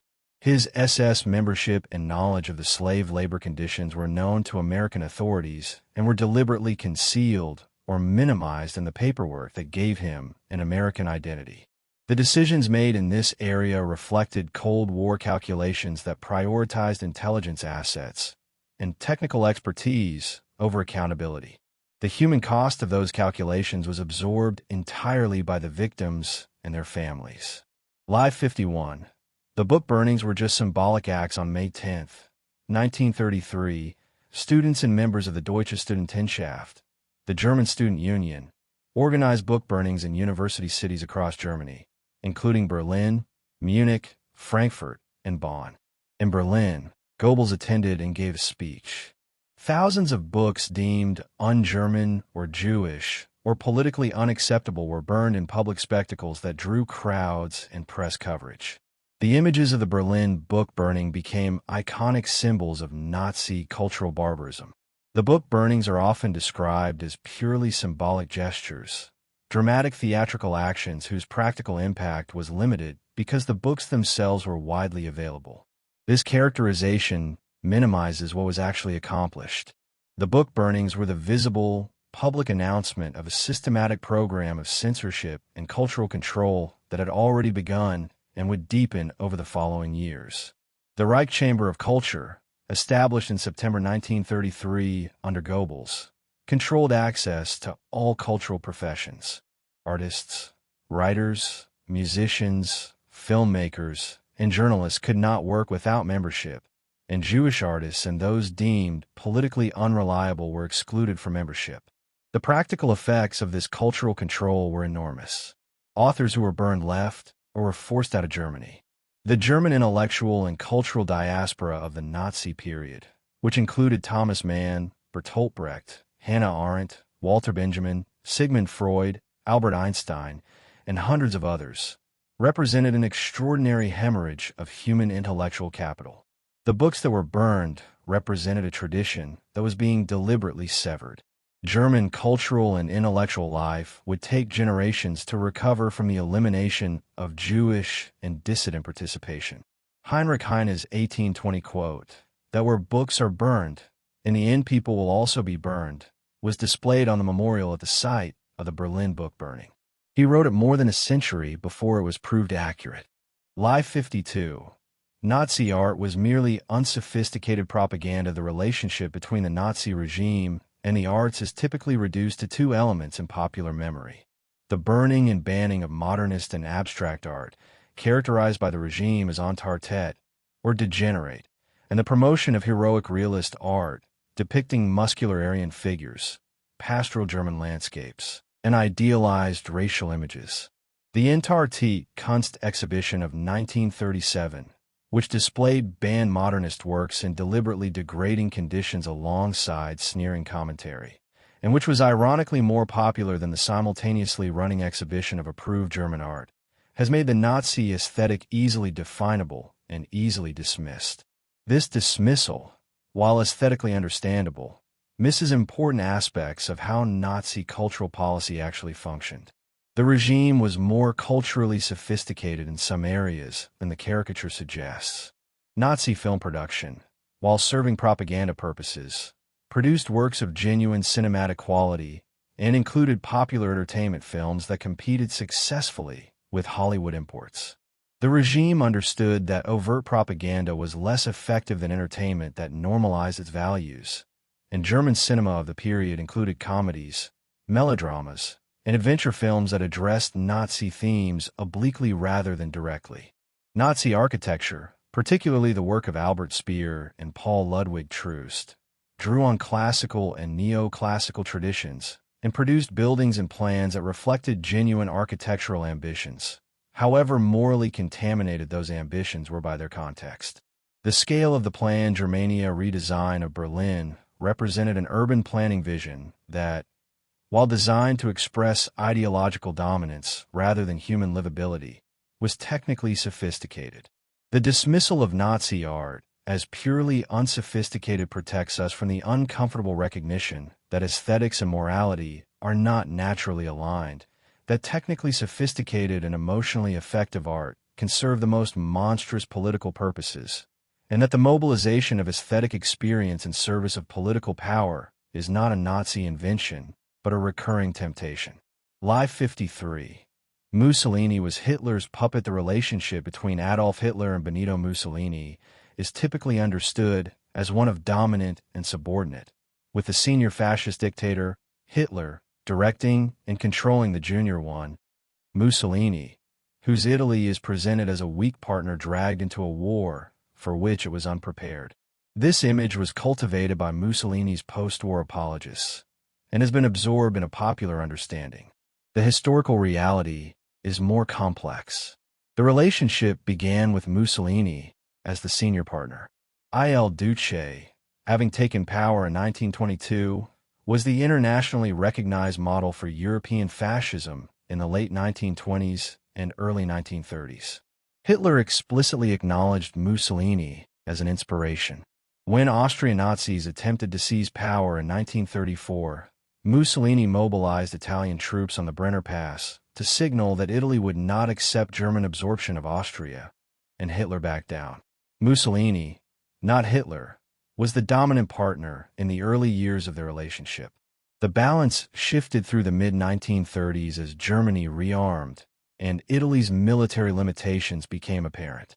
The Abyssinian War of 1935 to 1936 and the Spanish Civil War exhausted Italian military resources and exposed the gap between fascist rhetoric and Italian military capacity. The relationship evolved into something closer to partnership of unequals by the late 1930s, with Mussolini retaining genuine independence in policy areas of primary Italian interest. Italy's entry into the war in June 1940, when Germany appeared to have already won in the West, was Mussolini's own decision rather than Hitler's demand. The Italian military disasters in Greece and North Africa, which required German intervention, shifted the balance further. By 1943, Italy had become a military liability to Germany. The German rescue of Mussolini after his arrest in 1943 and the installation of the Italian Social Republic in northern Italy reflected German control, but also Mussolini's own willingness to continue the regime under German protection. He remained a political agent, if a diminished one, until his death in April 1945. Live 54. The Holocaust was planned in detail from the first day of Nazi rule. A persistent myth in popular understanding of the Holocaust is that the Nazis came to power in 1933 with a fully formed plan for the systematic extermination of European Jews, and that the period from 1933 to the opening of the death camps in 1941 and 1942 was simply the sequential implementation of that predetermined plan. This interpretation, associated with the intentionalist school of Holocaust historiography, has been challenged and substantially modified by subsequent research. The historical record shows that Nazi anti-Jewish policy in the period from 1933 to 1941 went through several distinct phases that do not correspond to a single predetermined plan. The initial phase from 1933 to 1935 emphasized legal discrimination and economic pressure designed to encourage Jewish immigration. The Nuremberg Laws of 1935 formalized the second-class status of Jewish people. The period from 1938, including the November pogrom and the forced immigration program under Eichmann in Vienna, intensified pressure and again aimed at immigration rather than immediate killing. The shift towards systematic mass murder occurred in the context of the invasion of the Soviet Union in 1941, and the precise decision-making process that produced the final solution remains one of the most debated questions in Holocaust historiography. Historians, including Christopher Browning, Hans Mommsen, and Martin Brosset, have argued for a process of cumulative radicalization, in which increasingly radical measures were proposed and implemented by competing agencies in an environment that rewarded ideological commitment, rather than a single directive from Hitler. Intentionalists, including Lucy Davidovich and Daniel Goldhagen, have argued for a more centrally directed process. What the evidence does not support is the simple narrative of a 20-year plan executed from day one. The Holocaust was the product of a process, and understanding that process is essential for understanding how genocides develop and how they might be interrupted. Live 55. The concentration camp system was something entirely new in history. The concentration camp is so thoroughly associated with Nazi Germany in popular memory that the concept itself seems to have been invented there. The Nazis were responsible for an unprecedented industrialization of mass murder and the creation of dedicated extermination facilities that had no precedent in history. This is true and important.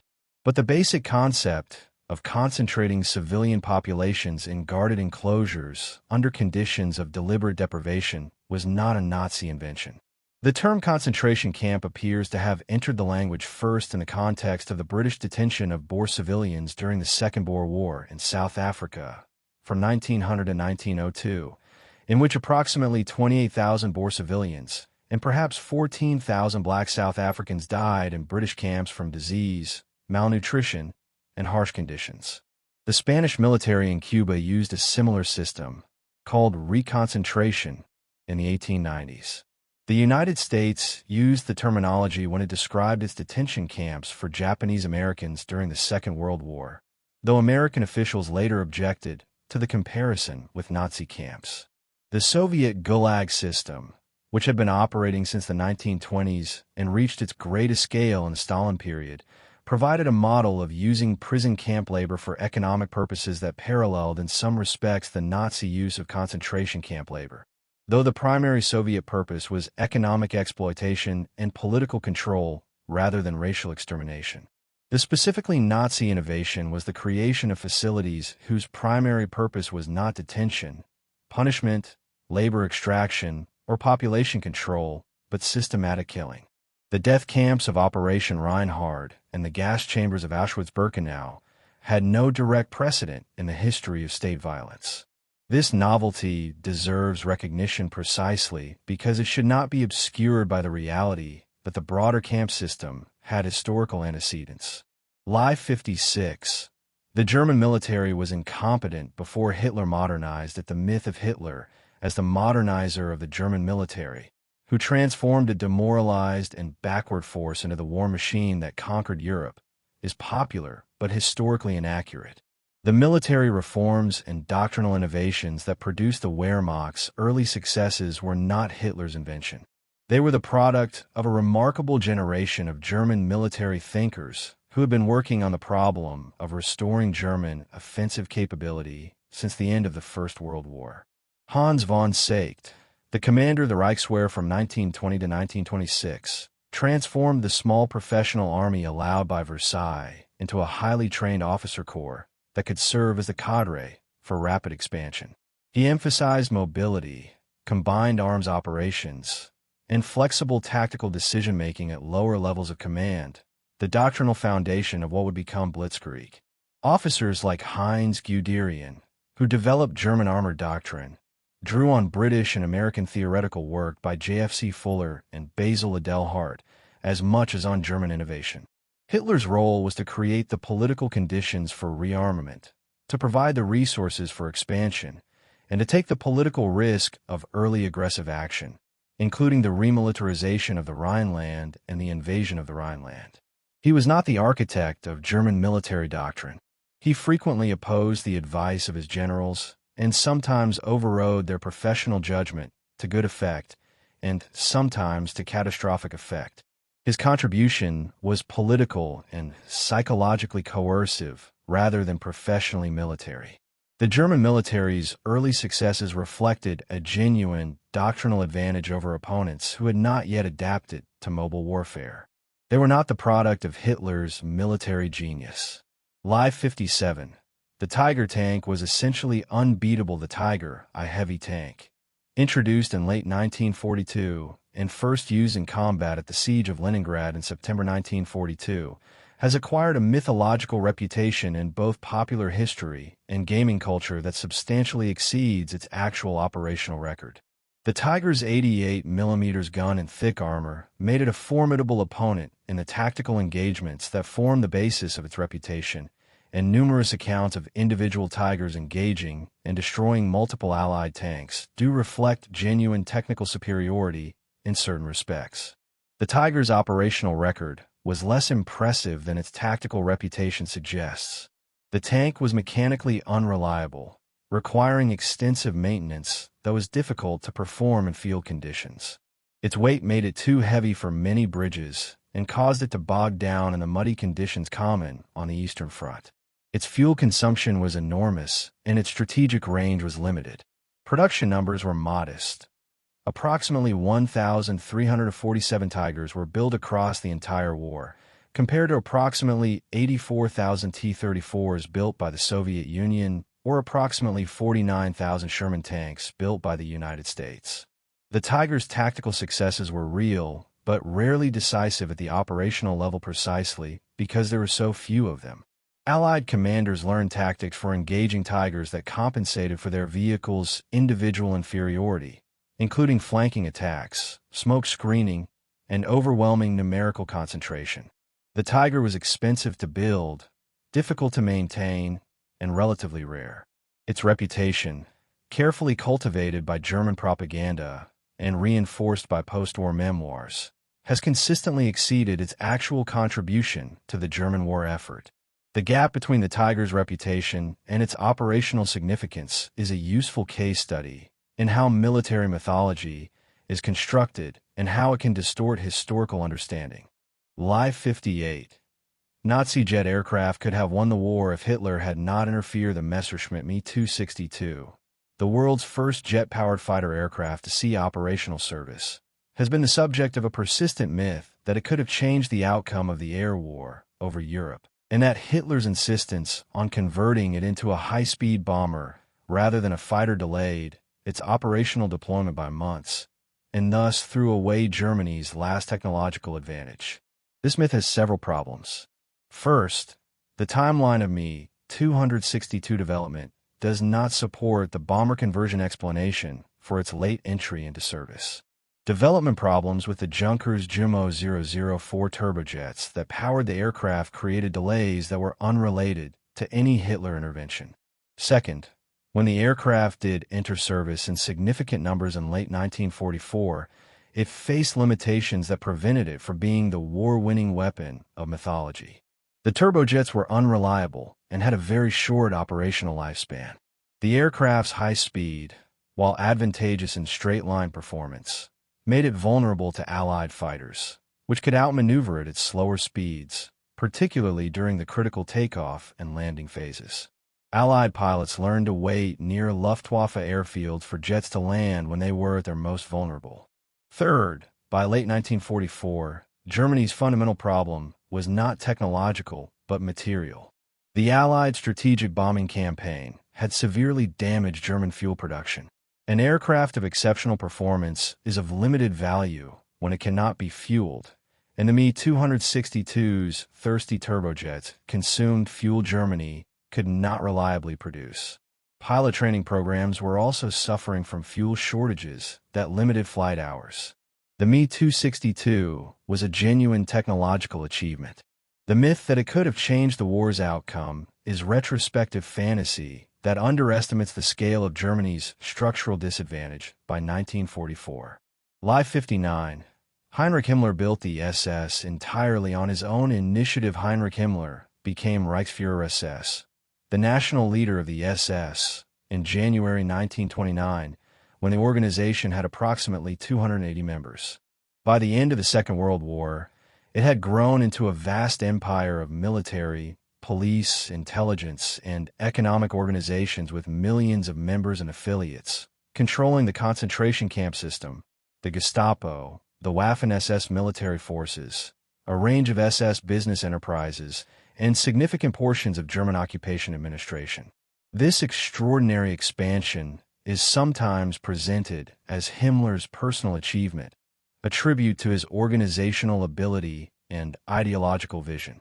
This framing overstates Himmler's individual agency, while understating the degree to which the SS expansion was enabled and directed by Hitler, by the broader dynamics of Nazi institutional competition, and by the specific opportunities created by the war. Himmler was an able bureaucratic operator and ideologically committed to a degree unusual even among senior Nazi figures. But the SS growth depended on Hitler's consistent support and protection, which was extended because Himmler provided services, specifically the security and terror apparatus, the concentration camps, and eventually the killing machinery, that were essential to the regime's functioning. Without Hitler's backing, the SS could not have accumulated the power it did at the expense of the regular police, the military, and other state agencies. The expansion of the Waffen-SS into a military force of considerable size was also driven partly by institutional competition with the Wehrmacht, whose resistance to the SS having its own military formations Hitler overrode. Himmler built what Hitler allowed him to build, and Hitler allowed it, because the buildings served Hitler's interests. The SS was not one man's organization. It was a state within a state enabled by the state's leader. Lie 60. Nazi propaganda was simply crude and easily recognizable. The standard educational narrative about Nazi propaganda tends to present it as obvious and heavy-handed, an affront to any thinking person that could only succeed through mass coercion of an audience already deprived of independent information. This framing is comforting because it implies that people who are reasonably intelligent and reasonably well-informed would not be susceptible. It is also largely false. Nazi propaganda was sophisticated, carefully researched, and adapted to different audiences and media in ways that drew on contemporary understanding of mass psychology. Goebbels was a voracious consumer of media theory and kept careful records of public reaction to different propaganda approaches. The regime conducted what amounted to continuous audience research through the reports of the SD, the SS intelligence service, which tracked public opinion with considerable sophistication. Nazi propaganda did not rely primarily on the kind of obvious political speech-making that modern audiences associate with it. It operated extensively through entertainment, through film comedies and dramas that normalized Nazi values without stating them explicitly, through radio programming that mixed music and entertainment with ideological content, and through spectacle and aesthetic experience that created emotional associations with the regime. It also operated through the creation of positive social experiences within the Nazi community organizations, the sense of belonging, physical activity, and collective purpose that the Hitler Youth and Party organizations provided to people who might have been skeptical of explicit political messaging. The propaganda was not effective on all audiences or on all issues. The SD reports show significant public resistance to certain propaganda lines, including optimistic reporting on the military situation that contradicted what people saw and heard from soldiers returning from the front. But dismissing it as crude is a form of self-protection that prevents us from understanding how it actually worked. And let your eyes grow heavy for a moment. The weight of these histories is real. Let it settle into your body as your breathing slows. There are more lies to correct in part 3, but the structure of understanding you're building is the most important thing you can take from this. Lie 61. The German population after the war had no awareness of what had happened. The immediate post-war period in Germany was characterized by widespread expressions of shock and ignorance from the German population regarding the scale of the Holocaust. Allied forces showed German civilians the liberated concentration camps, marching them through the facilities and requiring them to view the evidence. The near-universal response was expressions of horror and claims of ignorance. This response was observed and documented by Allied administrators who were sometimes genuinely uncertain whether the claimed ignorance was authentic. As we discussed in discussing the myth of total wartime ignorance, the evidence for widespread awareness during the war is substantial. In the immediate post-war context, the expressions of shock need to be understood partly as genuine responses to the full visual confrontation with the physical evidence of what had occurred, and partly as strategic performances appropriate to the circumstances. People who had known, or suspected, or had moral knowledge without direct factual knowledge of what was happening were not going to acknowledge this to Allied administrators in the immediate post-war chaos. The psychological process of post-war German memory has been extensively studied. The sociologist Theodor Adorno and his colleagues conducted research into the persistence of authoritarian attitudes in post-war German society. The findings were troubling. Psychologists working with post-war German populations found widespread patterns of emotional defense, rationalization, and the construction of moral distance from the crimes of the regime. The question of what Germans knew when they knew it and how they processed that knowledge is not a simple question with a single answer. It is a question that German society has been working through for 8 decades, with different answers emerging at different historical moments, through different institutions, and with different political implications. The claim that Germans knew nothing was a starting point in that process, not its conclusion. Lie 62. East Germany handled its Nazi past better than West Germany during the Cold War. The German Democratic Republic, East Germany, maintained a specific ideological position on the Nazi past that presented itself as superior to West Germany's denazification. East German official history framed fascism as the final stage of capitalism, a product of monopoly capitalism that had been overthrown by the Socialist Revolution. The GDR presented itself as the anti-fascist state, the legitimate successor to the German communist resistance, and pointed to West Germany's reintegration of former Nazis into public life as evidence of Western Germany's fascist continuity. This self-presentation was ideologically convenient and substantially false. The GDR did prosecute some former Nazis, particularly those with documented connections to specific crimes. But the communist framing of fascism as a product of capitalism allowed former Nazis who had joined the Communist Party or who could demonstrate working-class backgrounds to escape serious scrutiny. Many former Nazis served in the East German state apparatus, military, and secret police, the Stasi. The East German political culture also involved forms of authoritarian control, surveillance, and political persecution that had obvious structural parallels to aspects of the Nazi state, even though their ideological content was different.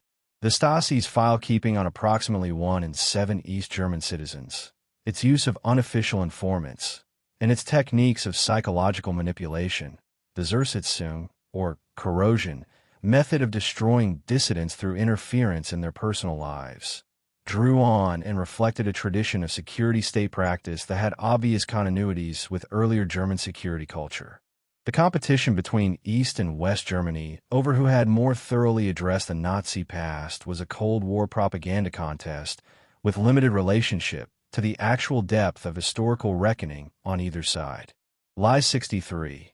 The Nuremberg defense was an invention of the Nuremberg trials. The phrase Nuremberg defense has come to refer to the claim that an individual who commits atrocities under orders from superior authority bears no personal moral or legal responsibility for those acts.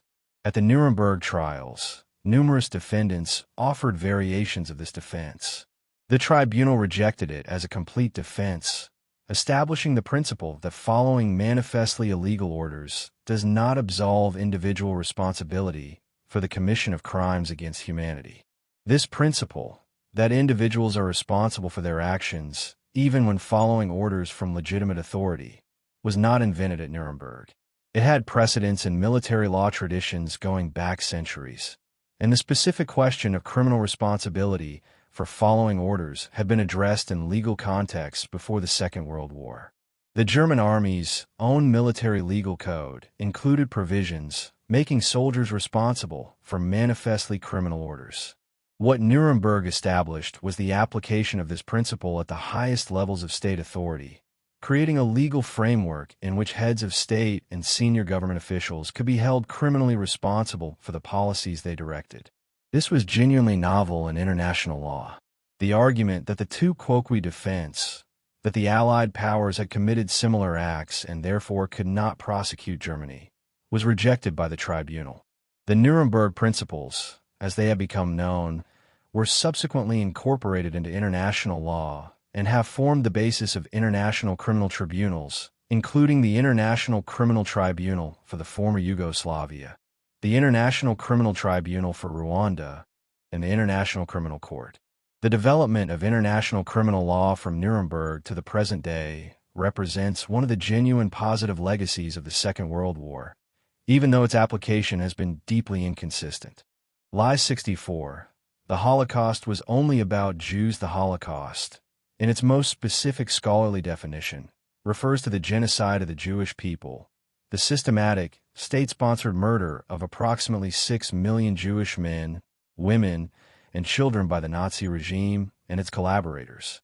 This definition reflects the fact that Jewish people were the primary and most deliberately targeted group, that they were targeted for total extermination as a group, and that the scale and systematic character of their murder was without parallel among the other victim groups of the Nazi persecution. But Nazi persecution encompassed a much wider range of victims, and a reduction of Nazi crimes to the Jewish Holocaust alone produces a distorted picture of the regime's broader criminal ambitions. The Roma people, as discussed in our previous video, were targeted for genocide on racial grounds, with approximately 250,000 to 500,000 murdered. Soviet prisoners of war were deliberately starved to death, in numbers exceeding 3 million. A systematic policy of murder through neglect that was decided upon at the highest levels of the German military command. Polish civilians were killed in numbers estimated between 1.8 and 2.8 million as part of the planned destruction of Polish society and the conversion of Polish territory into German living space. 6 million Soviet civilians were killed under German occupation.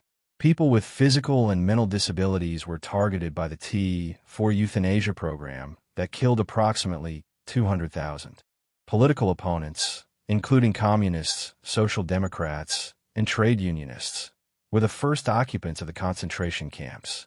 Jehovah's Witnesses were imprisoned for their refusal to take oaths or to serve in the military. Gay men were imprisoned under paragraph 175 of the German Criminal Code, and an estimated 5,000 to 15,000 were sent to concentration camps. Acknowledging the full range of Nazi victims is not a competition about suffering. It is an accurate accounting of the scope of a criminal regime that sought to reshape Europe through the elimination of everyone it deemed undesirable. Lie 65. The German Church uniformly opposed the Nazi regime. The relationship between Christianity, the German churches, and the Nazi regime is one of the most contested and uncomfortable areas of this history. The popular image, derived partly from the celebration of figures like Dietrich Bonhoeffer, Martin Niemöller, and Bishop Clemens August Graf von Galen, is of a church that maintained its moral independence and provided a foundation for resistance. The historical reality involves both genuine heroism and profound institutional failure. The German Protestant churches were deeply divided by the Nazi rise to power. The Deutsche Christen, the German Christians movement, was enthusiastically pro-Nazi, advocating for the integration of Nazi racial ideology into Christian theology, including the exclusion of Jewish Christians from church membership and the removal of the Old Testament from Christian worship because of its Jewish origins. By 1933, the Deutsche Christen had won control of the German evangelical church.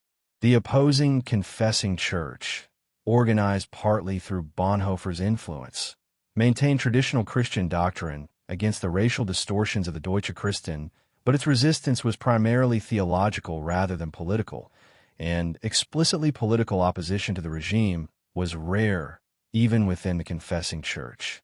The Catholic Church in Germany signed a concordat with the Nazi government in July 1933, a diplomatic treaty that legitimized the new regime internationally and secured certain institutional protections for the Catholic Church in exchange for Catholic political withdrawal from German civic life. Catholic resistance to specific Nazi policies, including the T4 euthanasia program, was real and in some cases effective. The broader Catholic accommodation of the regime is equally real. Dietrich Bonhoeffer, the Lutheran theologian who was ultimately executed for his involvement in the resistance, is a genuine hero whose courage deserves recognition. But his courage was exceptional precisely because it was exceptional. Most German Christian institutions and clergy found ways to accommodate or cooperate with the regime. Lie 66.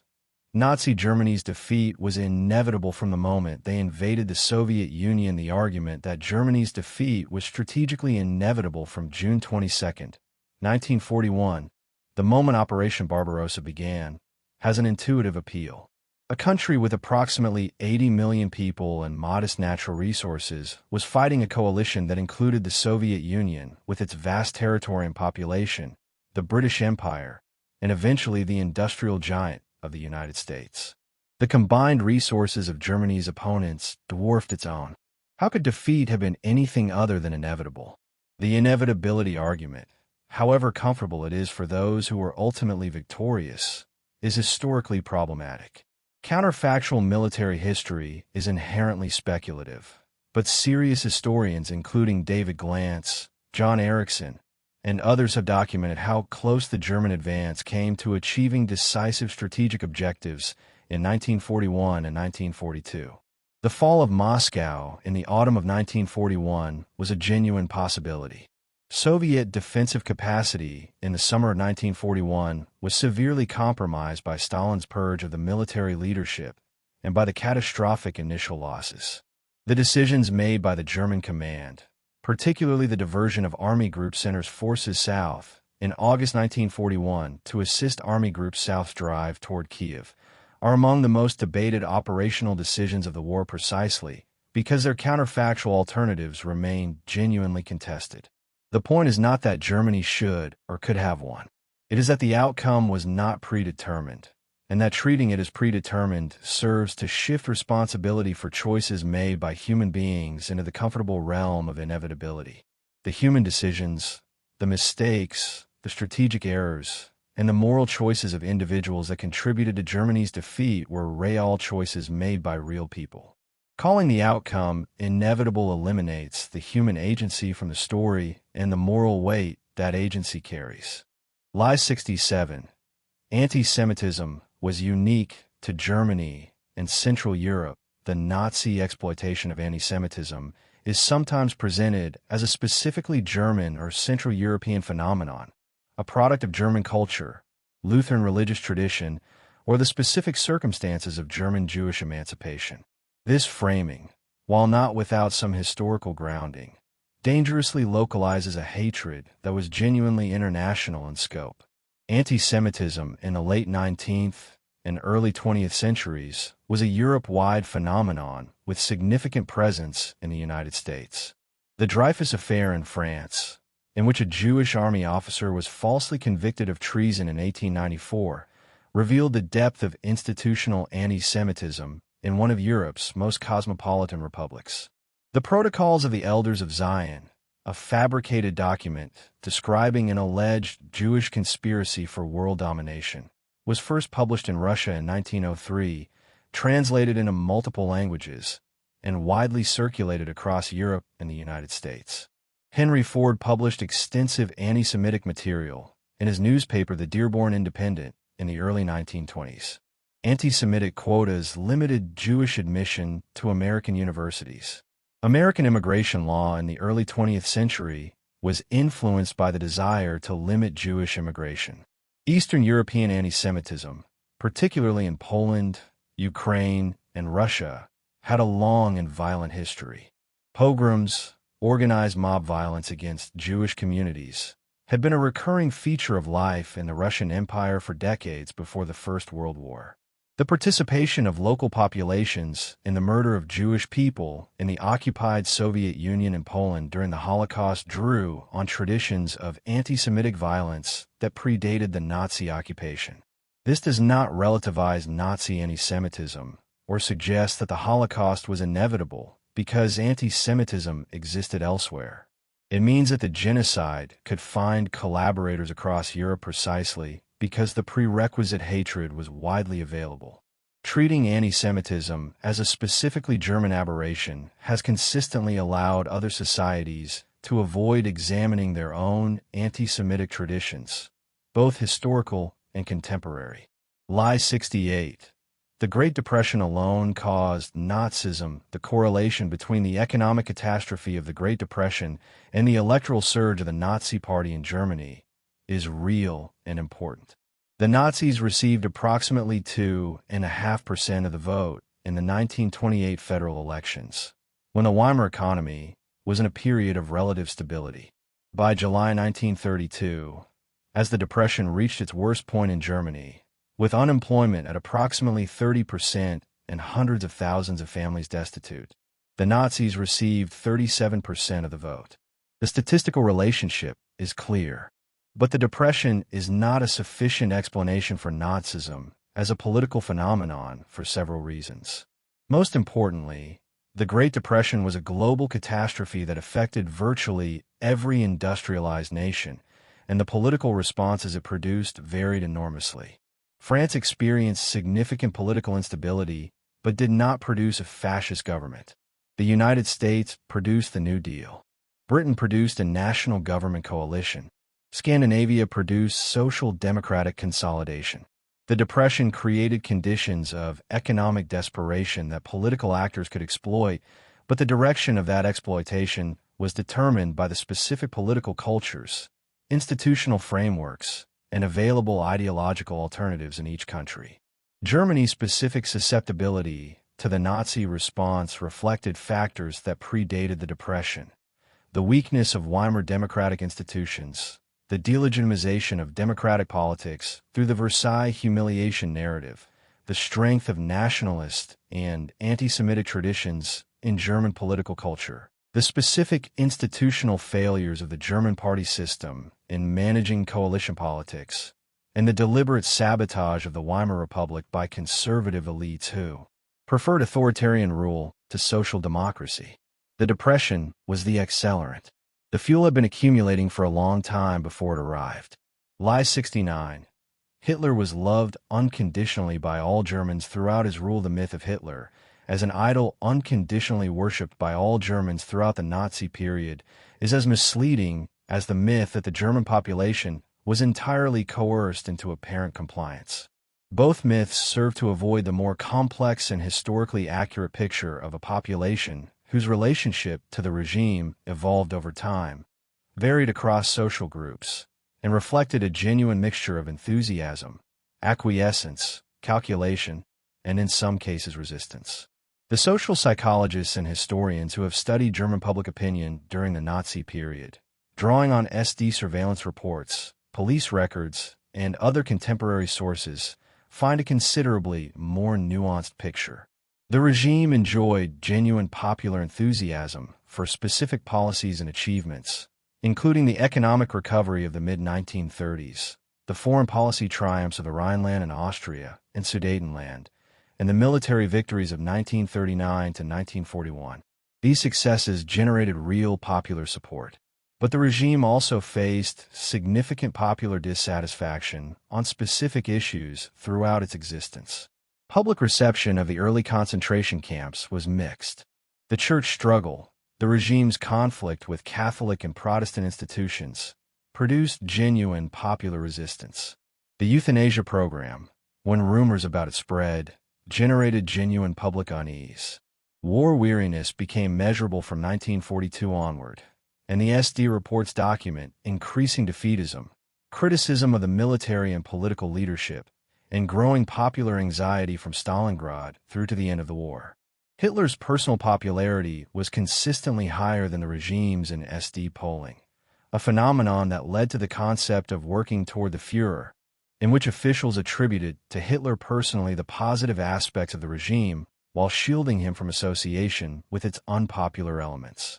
The image of unconditional universal adoration was a product of the propaganda machine. The reality was more conditional, more sectoral, and more historically contingent. Lie 70. German women were purely passive instruments of Nazi policy. The Nazi ideology assigned German women a specific role, bearers of the next generation of the racial community, wives and mothers whose contribution to the Volksgemeinschaft was biological and domestic rather than political or economic. The regime's propaganda presented women primarily in this maternal and domestic role, and Nazi policy initially pushed women out of certain professional roles and encouraged large families through financial incentives. This ideological framing has sometimes been accepted at face value in historical accounts, producing a picture of German women as passive objects of policy rather than agents who participated in the regime in various ways.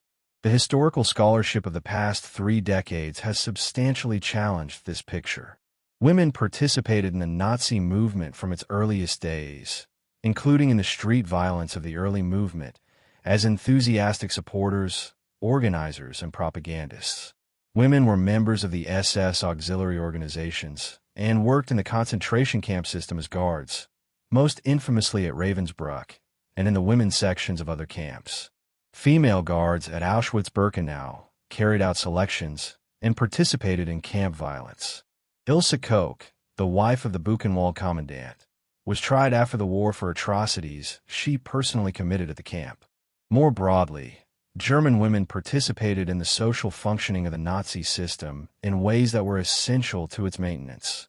As Nazi party organizers, as members of the League of German Girls and the NS Frauenschaft women's organization, as informants in the domestic sphere where so much surveillance occurred, and as participants in the social ostracism and persecution of Jewish neighbors that preceded and accompanied the deportations.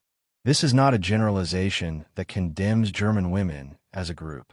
It is a recognition that moral responsibility for the regime's crimes was distributed across the German population in ways that included women, and that the domestic sphere was not insulated from the political and criminal dimensions of Nazi rule. Lie 71. The Nuremberg Laws appeared overnight as a sudden shock. The Nuremberg Laws of September 1935, the law for the protection of German blood and German honor, and the Reich citizenship law, are often presented as a sudden dramatic escalation of anti-Jewish persecution, a shocking departure from the discrimination that had preceded them. In fact, the Nuremberg Laws codified and formalized a process of legal exclusion that had been building for more than 2 years, and in some respects represented a rationalization of existing practice rather than a dramatic new departure. From April 1933, when the law for the restoration of the professional civil service removed Jewish people from government employment, through a series of subsequent laws and decrees excluding Jewish people from medicine, law, journalism, and other professions, the Nazi regime had been systematically removing Jewish people from German civic and professional life. The violence of the SA against Jewish businesses and individuals, while sporadic and officially discouraged by party leadership when it became diplomatically inconvenient, was a constant feature of life for Jewish people in Germany from 1933 onward. The Nuremberg Laws did represent a significant formal step in that they provided an explicit legal definition of Jewishness based on ancestry rather than religious practice, and in that they formally stripped Jewish people of German citizenship. But the practical effect on daily life for Jewish people in Germany was less dramatic than their formal significance suggests, because the conditions they formalize had already been imposed through the preceding years of legislation and social pressure. What the laws represented most significantly was the formal endorsement by the German state of the racial categories that the Nazis had been applying informally, and the creation of a legal framework that would provide the bureaucratic basis for subsequent escalations. The Nuremberg Laws were a foundation, not a ceiling. Lie 72. Nazi Germany had a free press that was suddenly silenced. The image of a free German press that was suddenly silenced by Nazi censorship upon Hitler's appointment as Chancellor in January 1933 is a significant oversimplification of both the Weimar media landscape and the process by which Nazi control over German media was established. The Weimar Republic did have a diverse press landscape, with newspapers across the political spectrum, including strong social democratic and communist papers alongside conservative and nationalist titles. But the Weimar press was not uniformly a defender of liberal democratic values. Nationalist and anti-Semitic publications had been part of the German media landscape throughout the Weimar period. The Nazi Party's own newspaper, the Völkischer Beobachter, founded in 1920, was a significant publication with substantial circulation. The conditions for Nazi media dominance were partly created by the media environment that existed before 1933.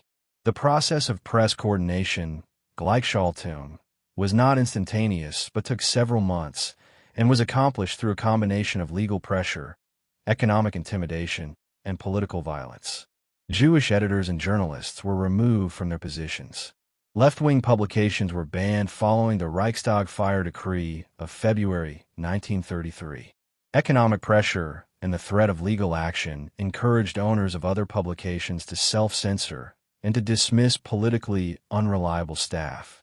By late 1933, the German press had been substantially brought into line, not primarily through direct government takeover of individual publications, but through the combination of legal regulation, economic leverage, and the atmosphere of political terror that made independent journalism professionally dangerous. Many German journalists participated willingly in the coordination of the press, finding in the new regime's expectations a professional environment that rewarded nationalist conformity they were already inclined toward.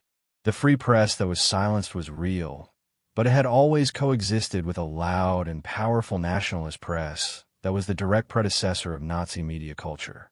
Lie 73. Hitler escaped to Argentina after the war. Let's address this one directly, because it circulates persistently in popular culture and online conspiracy spaces. Adolf Hitler did not escape to Argentina or anywhere else after the war.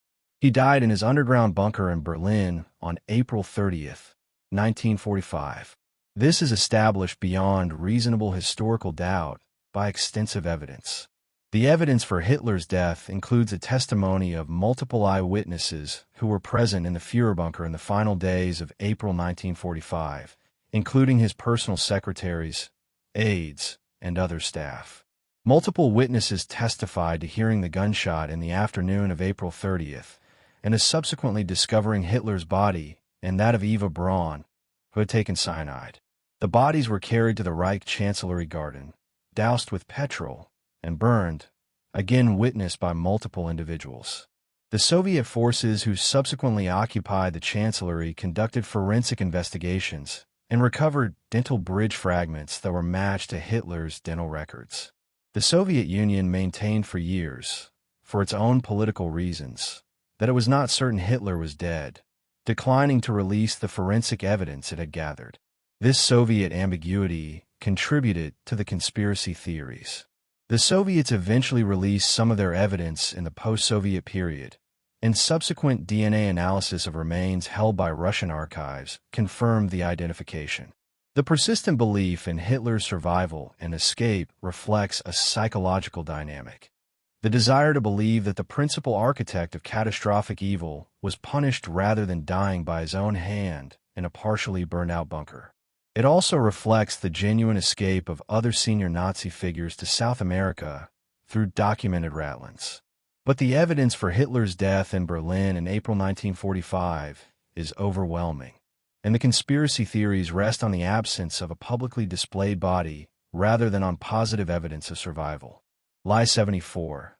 The Holocaust was only carried out on German or German-occupied soil. A significant limitation in popular understanding of the Holocaust is the implicit geography that locates it primarily within Germany and the German-occupied territories of Western and Central Europe. The iconic images of the Holocaust, the Warsaw Ghetto, Auschwitz-Birkenau, Bergen-Belsen, are Central European images, and they are accurate representations of where much of the killing infrastructure was located. But the Holocaust was a continent-wide crime that extended into territories that were not German-controlled in any simple sense. The collaboration of Allied and occupied governments across Europe was essential to the Holocaust's implementation. Romania, an Axis ally rather than a German-occupied country, conducted its own independent mass murder of Jewish people in the territories it controlled, killing between 200,000 and 400,000 Jewish people in Romanian-controlled Transnistria with minimal German direction. Croatian Ustasha forces, allied with but not directly controlled by Germany, murdered approximately 30,000 to 40,000 Jewish people in Croatia. The Hungarian government deported Hungarian Jews to Auschwitz in the summer of 1944 under a German occupation that was itself partially a response to earlier Hungarian reluctance. The Einsatzgruppen killings in the occupied Soviet Union covered enormous geographic territory across Ukraine, Belarus, the Baltic states, and Russia. The killing at Ponary near Vilnius, at Babi Yar near Kiev, at Rumbula near Riga, occurred on the territory of sovereign states that had been briefly independent before Soviet occupation in 1940 and German occupation in 1941. The local collaboration in these killings drew on pre-existing anti-Semitic traditions in those specific societies. The Holocaust was not German geography. It was a European crime with German leadership, German bureaucratic coordination, and German initiative, implemented across an entire continent through a mixture of direct German action, Allied collaboration, and occupied country participation. Lie 75. The Allies liberated the concentration camps as a primary war aim. The liberation of the Nazi concentration camps by Allied forces in the spring of 1945 has become a central image in the Allied narrative of the Second World War. So central that it can create the impression that liberating the camps and ending the Holocaust was among the primary purposes of Allied military strategy. This impression is historically false. The Allied strategic aim was the military defeat of Nazi Germany and Imperial Japan. The liberation of concentration camp inmates was a consequence of the advance into German-held territory, not a purpose that shaped strategic planning or operational priorities. The decisions about which lines of advance to pursue, which cities to capture, and which industrial centers to target were driven by military and geopolitical considerations, not by the location of concentration camps or the urgency of saving surviving prisoners. The decision not to bomb the railway lines to Auschwitz, discussed in our previous video on Holocaust facts, exemplifies the subordination of the rescue of camp victims to other strategic priorities. Allied commanders who were asked to divert bombing resources to the Auschwitz rail network declined on the grounds that those resources were needed elsewhere. When Allied soldiers reached the camps, the conditions they found genuinely shocked many of them, including senior commanders. Eisenhower, upon visiting the Order of Subcamp of Buchenwald, insisted that as many witnesses as possible be brought to see what had occurred, precisely because he anticipated that some would later deny it. He was right, but his insistence on documentation was not evidence that liberating the camps had been a war aim. It was evidence of his response to an unexpected confrontation with the consequences of what the war had been fought about, and of his prescient concern about historical memory. The liberation of the camps was a byproduct of Allied victory. It was not its purpose. Conflating the two does a disservice to honesty about Allied motivations and to the recognition that the victims of the camps were not rescued by a world that had made saving them a priority. Lie 76. The Nuremberg trials fully addressed the crimes of the Nazi period. The Nuremberg trials, as we discussed in Part 2, were landmark achievements in international law that established important principles of individual accountability for state-directed atrocity. But the trials addressed only a tiny fraction of the crimes committed during the Nazi period and left vast categories of perpetrators, crimes, and victims entirely unaddressed. The International Military Tribunal tried 24 major defendants. The subsequent Nuremberg trials addressed doctors, judges, military officers, and industrialists in 12 separate proceedings, with approximately 185 convictions. From a universe of perpetrators numbering in the hundreds of thousands at minimum, this was a vanishingly small proportion. The trials also had significant limitations in their scope. Corporate perpetrators were largely unaddressed, except in the IG Farben and Krupp trials. The banking institutions that processed looted assets were not prosecuted. The media figures who produced the propaganda were not tried. The civil servants across the German state apparatus who processed deportation orders and managed the administrative machinery were not individually prosecuted. The railway officials who scheduled the deportation trains, the insurance companies that benefited from the expropriation of Jewish property, the ordinary policemen who guarded the ghettos and executed the roundups, none of these categories of perpetrator were systematically addressed. The crimes committed against Soviet prisoners of war, which resulted in approximately 3.3 million deaths, were addressed in the trials primarily as part of broader charges against military commanders rather than being prosecuted as the systematic policy of deliberate murder that they actually represented. The forced sterilization victims of the T4 program were not adequately addressed. The victims of medical experiments outside the specific cases tried in the doctor's trial were not represented. The Nuremberg trials were a beginning, not an ending. The unfinished business of accountability for Nazi crimes has been the subject of legal proceedings for 8 decades and is still not complete. Lie 77. Hitler always intended to start a world war. Hitler's intentional path toward a world war is a contested historical question with significant implications for how we understand both his decision-making and the broader responsibility for the Second World War. The argument that Hitler always intended to create a European or world war is supported by his writings, which discuss the need for living space in the East and conflict with the Soviet Union, and by the pattern of deliberate escalation that characterized his foreign policy from 1933 through 1939. But the historical record does not support a simple picture of a predetermined plan for world war that was executed without variation or improvisation. Several of the key escalation decisions of the late 1930s reflected the specific responses of Britain and France to German moves rather than a predetermined timeline. The Anschluss with Austria in March 1938 occurred more rapidly than Hitler had initially planned because the political situation in Austria created an opportunity. The occupation of the rump of Czechoslovakia in March 1939, which went beyond the Sudetenland that had been conceded at Munich, was itself a decision made in response to Czech political developments rather than according to a fixed schedule. Hitler's fundamental strategic miscalculation, shared apparently sincerely by the German Foreign Office, was the belief that Britain would not fight for Poland, and that if it did, France would not follow. The German judgment was that the British guarantee of Polish independence, given in March 1939, was a bluff. It was not. The British and French declarations of war following the German invasion of Poland in September 1939 were not necessarily the outcome Hitler had planned for or preferred. He had expected a repeat of Munich. This does not reduce Hitler's responsibility for the war, but it does suggest that a world war was not so much planned as produced through the interaction of Hitler's aggressive expansionism with the eventually firm responses of powers he had repeatedly successfully intimidated. Lie 78.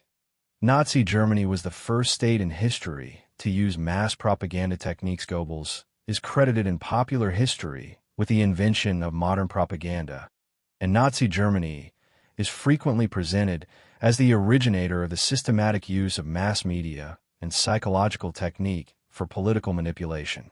This claim is historically inaccurate and reflects a selective amnesia about the propaganda techniques developed and deployed before and during the First World War. The First World War was the first major conflict in which mass propaganda was systematically applied by all belligerent powers. The British Committee on Public Information and its American equivalent, the Creel Committee, coordinated sophisticated propaganda campaigns that included film, poster, newspaper, and public speaker components. The British atrocity propaganda of the First World War, which included invented and exaggerated stories of German war crimes, was highly effective and has been studied as a model of strategic communication ever since. The Soviet Union under Lenin and subsequently Stalin developed an extensive propaganda apparatus that preceded the Nazi system and from which Nazi propagandists explicitly learned. Soviet agitprop, the agitation and propaganda techniques developed by the Bolsheviks, involved film, poster, and mass spectacle on a large scale and was theorized and practiced by figures including Sergei Eisenstein and Zyga Vertov, whose cinematic techniques influenced filmmakers across the world, including in Germany. The advertising industry in the United States, which had developed sophisticated techniques of persuasion through emotional association and repetition from the early 20th century, provided another model from which political propagandists of various kinds drew. Edward Bernays, the nephew of Sigmund Freud, explicitly applied psychoanalytic theory to public relations and advertising in the 1920s and was read by Goebbels. Nazi propaganda was sophisticated and effective. It was not invented by the Nazis. It was adapted by them from a widely available international toolkit of mass persuasion techniques. Lie 79. The Holocaust was primarily about ideology rather than economic theft. The ideological dimension of the Holocaust, rooted in the Nazi racial worldview and the obsessive anti-Semitism of the regime's leadership, is real and central to understanding why it happened. But framing the Holocaust as purely or primarily an ideological project, driven by ideas alone, obscures the massive economic dimension of the genocide and the degree to which the dispossession and looting of Jewish victims was integral to the Holocaust operation from beginning to end. The systematic dispossession of Jewish people in Germany began in 1933 and intensified through Aryanization. The transfer of Jewish-owned businesses to non-Jewish ownership, forced at below-market prices under conditions of increasing legal and physical pressure.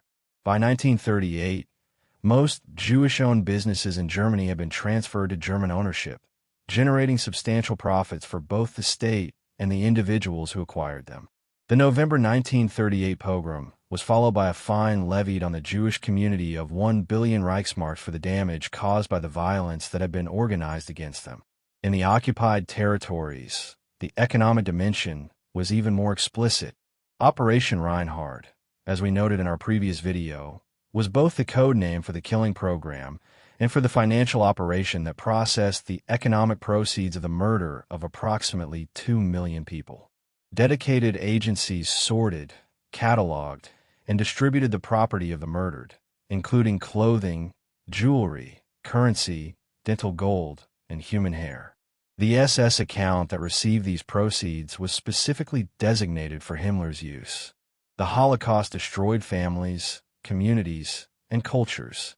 It also transferred an estimated hundreds of billions of dollars in modern value from Jewish victims to the German state, German individuals, and eventually to institutions across occupied Europe and neutral countries.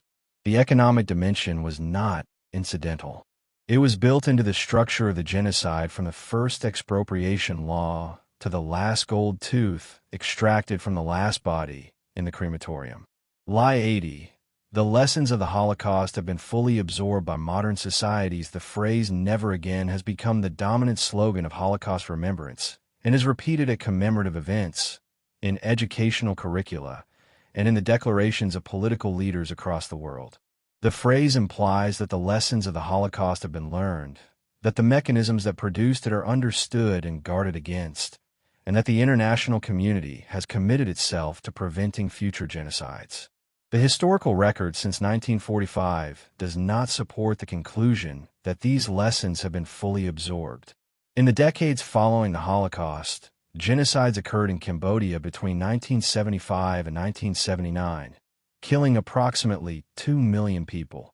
In Bosnia between 1992 and 1995, where the Srebrenica massacre of approximately 8,000 Bosnian Muslim men and boys occurred under the eyes of a UN peacekeeping force.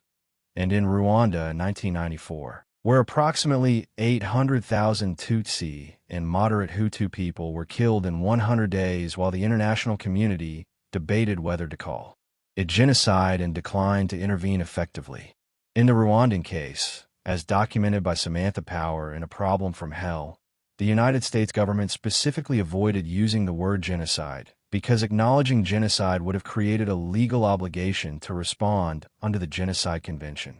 The bureaucratic response to mass murder in Rwanda was recognizably similar in its mechanisms, if not in its scale, to the institutional responses to the Holocaust while it was occurring.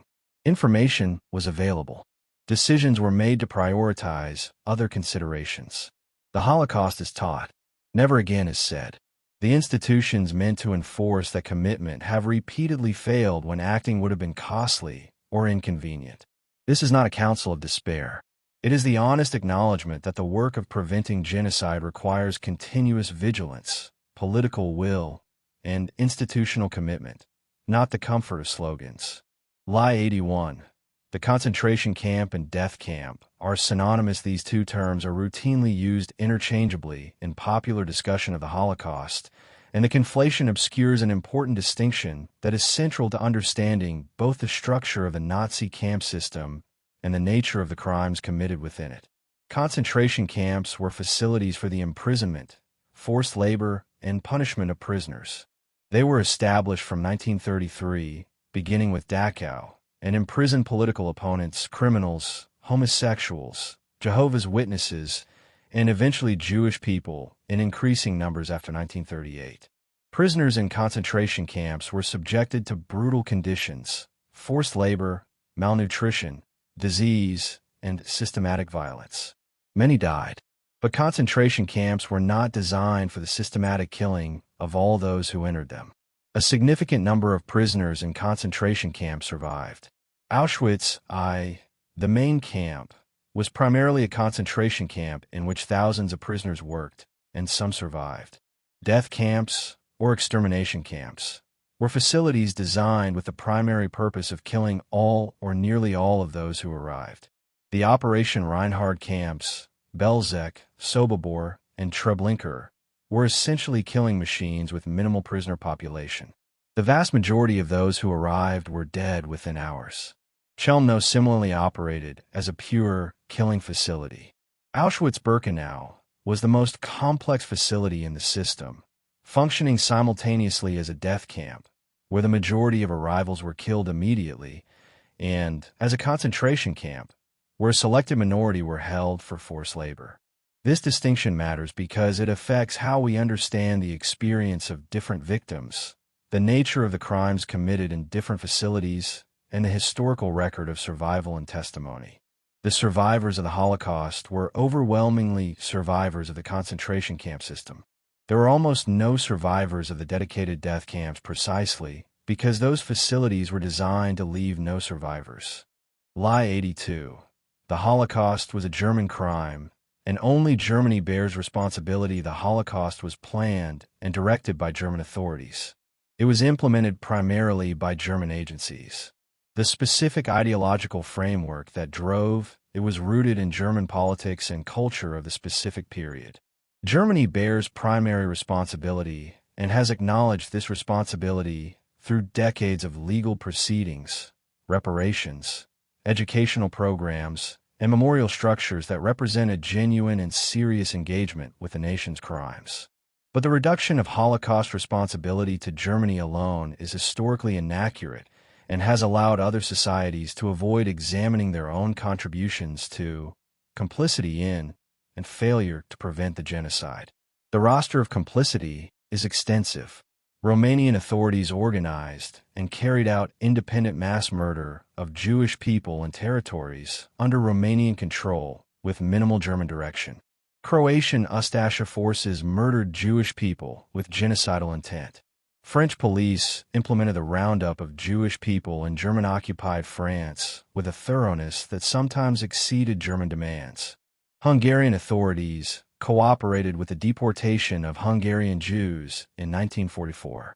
Ukrainian, Baltic, and Belarusian auxiliary police participated in Einsatzgruppen killing operations.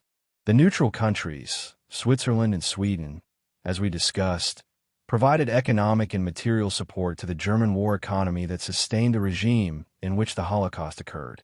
American corporations maintained business relationships with Germany into the war years. American immigration policy in the 1930s refused visas to Jewish refugees who would have survived had they been admitted. The international community's response to the revelations of genocide at Bermuda in 1943 and in the deliberations of Allied governments through 1944 was characterized by institutional inaction that extended the period during which the killing continued. None of this dilutes German responsibility. All of it expands the frame of accountability to include the broader international failure that allowed the Holocaust to continue for as long as it did. Lie 83. Nazi Germany invented the big lie. The concept of the big lie is attributed to Hitler, who coined the phrase in Mein Kampf to describe what he claimed was a Jewish propaganda technique of telling lies so enormous that people would not believe anyone could fabricate something of such scale. The irony, which Hitler apparently did not acknowledge or perhaps did not recognize, is that his own propaganda apparatus subsequently employed precisely the technique he was describing. Goebbels and the Nazi propaganda machine did employ deliberate large-scale falsehoods on a systematic basis. The claim that Germany had not lost the First World War through military defeat, but through internal betrayal was a lie.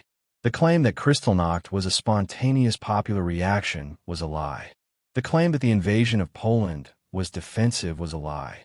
The claim that Jewish people posed an existential biological threat to German civilization was a fabrication that drove genocide.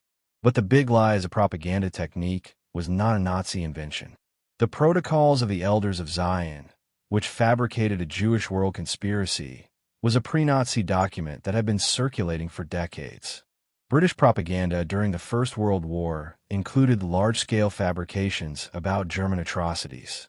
Soviet propaganda under Stalin employed systematic falsification of history, including the erasure of historical figures from photographs and official records, and the rewriting of documentary history to align with current political requirements.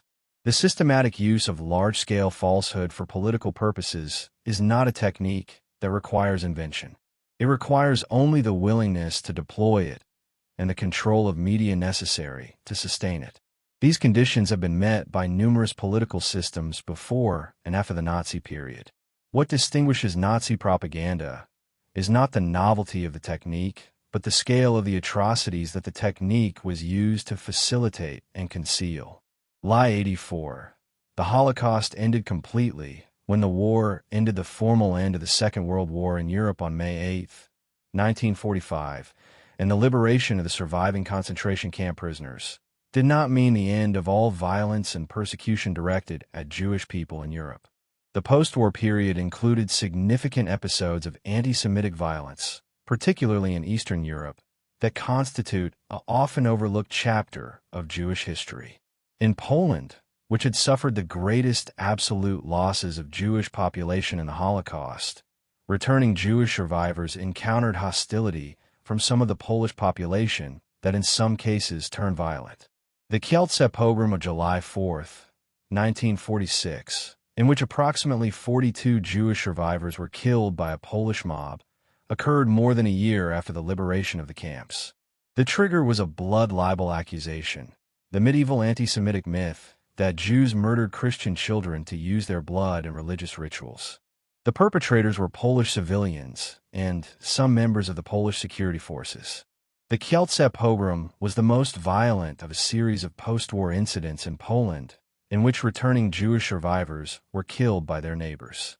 Historical estimates suggest that between 500 and 1,500 Jewish people were killed in Poland in the immediate post-war period. The violence was a significant factor in the decision of many Polish Jewish survivors to emigrate rather than attempt to rebuild their lives in Poland. These post-war events were not the continuation of the Nazi genocide. They were distinct eruptions of anti-Semitic violence in a society traumatized by occupation, and in which the destruction of the Jewish community had created conditions for the reactivation of pre-existing anti-Semitic prejudices. But they demonstrate that the end of the Nazi regime did not automatically end the dangers faced by Jewish people in Europe, and that the work of building a Europe in which Jewish people were safe required more than the defeat of Germany. Lie 85. Auschwitz was the only death camp that matters historically. Auschwitz is the most documented, the most memorialized, the most visited, and the most prominently featured Holocaust site in popular memory, education, and culture. This prominence is not undeserved. Auschwitz-Birkenau was the largest site of Jewish death in the Holocaust, killing approximately 1.1 million people. Its combination of concentration camp and extermination facility, its survival of the war with substantial physical infrastructure, and the relatively large number of survivors who could testify about it have made it the primary site of Holocaust memory and education. But the prominence of Auschwitz in Holocaust memory has created a distorted picture in which the other death camps are understood, if at all, as minor footnotes. As we have discussed, the Operation Reinhard camps, Treblinka, Sobibor, and Belzec, killed a combined total of approximately 2 million people, the majority of whom were Polish Jews. The killing at these camps was in many respects even more total than at Auschwitz, because virtually no one survived. The systematic destruction of the physical sites of these camps means there is almost no physical evidence remaining, which in turn means there are almost no visual images that can anchor public memory. Chelmno, where approximately 150,000 to 300,000 people were killed, is almost entirely absent from popular Holocaust consciousness despite the magnitude of the crime committed there. Majdanek, which functioned as both a concentration camp and a killing center, is less known than its scale deserves. The history of the Holocaust cannot be understood through Auschwitz alone. The full scope of the killing, the geographic distribution of the death camps, and the specific communities that were destroyed require attention to sites and crimes that are systematically underrepresented in the dominant narrative. Lie 86. Hitler was an effective public speaker who could hypnotize any audience. The image of Hitler as a uniquely hypnotic orator, an almost supernatural figure who could mesmerize crowds into ideological compliance through the power of his speeches alone, has been a recurring trope in popular discussions of the Nazi rise to power. This image serves a specific narrative function. It suggests that the German population was hypnotized rather than persuaded, overwhelmed rather than convinced, and therefore not fully responsible for its choices. The historical reality is more complex. Hitler was an effective political communicator in specific contexts and for specific audiences. His speeches worked well at Nazi rallies, where the physical setting, the crowd atmosphere, the preparatory rituals, and the expectation of the audience created conditions highly favorable to emotional rather than rational engagement. His use of repetition, escalating intensity, and physical expression was calculated and rehearsed. But Hitler was not universally effective as an orator. His speeches were long, often rambling, and frequently repetitive in ways that exhausted rather than energized audiences who did not share his prior commitment to the ideology. Foreign observers who attended Nazi rallies often described themselves as unmoved or bored. People who read transcripts of his speeches without the theatrical context frequently found them unimpressive. His radio voice was considered less effective than his live speaking, and the Nazi regime used radio extensively, but was aware of the medium's limitations for his particular style.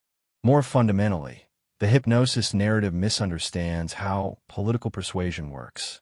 People were not converted to Nazism by a single Hitler speech. They were persuaded through a combination of media exposure, social pressure, economic fear, cultural predisposition, and the experience of community and belonging offered by the Nazi movement over years of engagement. Hitler's oratory was one component of a sophisticated political operation, not a magical force that bypassed human rational agency. Lie 87. The Gestapo was the primary instrument of Nazi terror. The Gestapo occupies a unique place in the mythology of Nazi terror, and as we discussed in Lie 29, its actual organizational size was surprisingly small relative to the population it surveilled. But beyond the question of the Gestapo's size, there is a broader misconception that it was the primary or dominant instrument of Nazi repression. The actual architecture of Nazi terror was considerably more complex and involved multiple overlapping agencies. The SS, the umbrella organization under which the Gestapo operated, encompassed multiple distinct agencies with different functions and populations. The Waffen-SS was the military arm. The Allgemeine SS administered the party and many civilian functions. The Death's Head units, the Totenkopfverband, operated the concentration camps. The SD, the Sicherheitsdienst, was the intelligence service that monitored public opinion and internal party matters. The Gestapo, technically the Geheime Staatspolizei, was the secret state police responsible for political crimes. The Kripo, the Kriminalpolizei, handled non-political criminal matters. These agencies overlapped, competed, and operated within a complex bureaucratic architecture.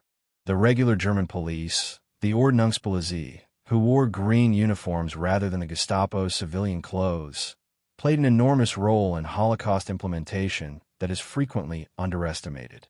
The Order Police battalions were the units that carried out many of the mass shooting operations in the occupied East, staffed the deportation roundups in the occupied territories, and provided the manpower for ghetto operations.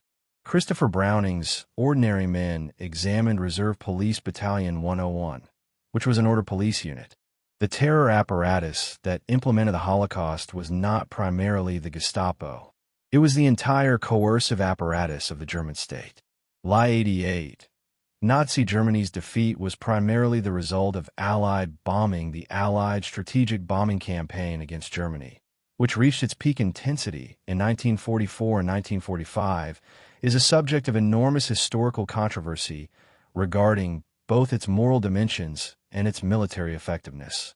The campaign killed approximately 300,000 to 500,000 German civilians and destroyed large portions of German cities. The moral questions about the deliberate bombing of civilian populations remain deeply contested. The question of the campaign's military effectiveness is equally contested and has been the subject of extensive analysis. The United States Strategic Bombing Survey, conducted immediately after the war by a team of economists and analysts, including John Kenneth Galbraith, concluded that the bombing campaign had been considerably less effective in disrupting German war production than its advocates had claimed. German war production continued to increase through 1944 despite the bombing, partly because Speer's rationalization of the armaments industry created efficiencies that offset bomb damage, and partly because the dispersal of production to smaller facilities reduced vulnerability to concentrated attacks.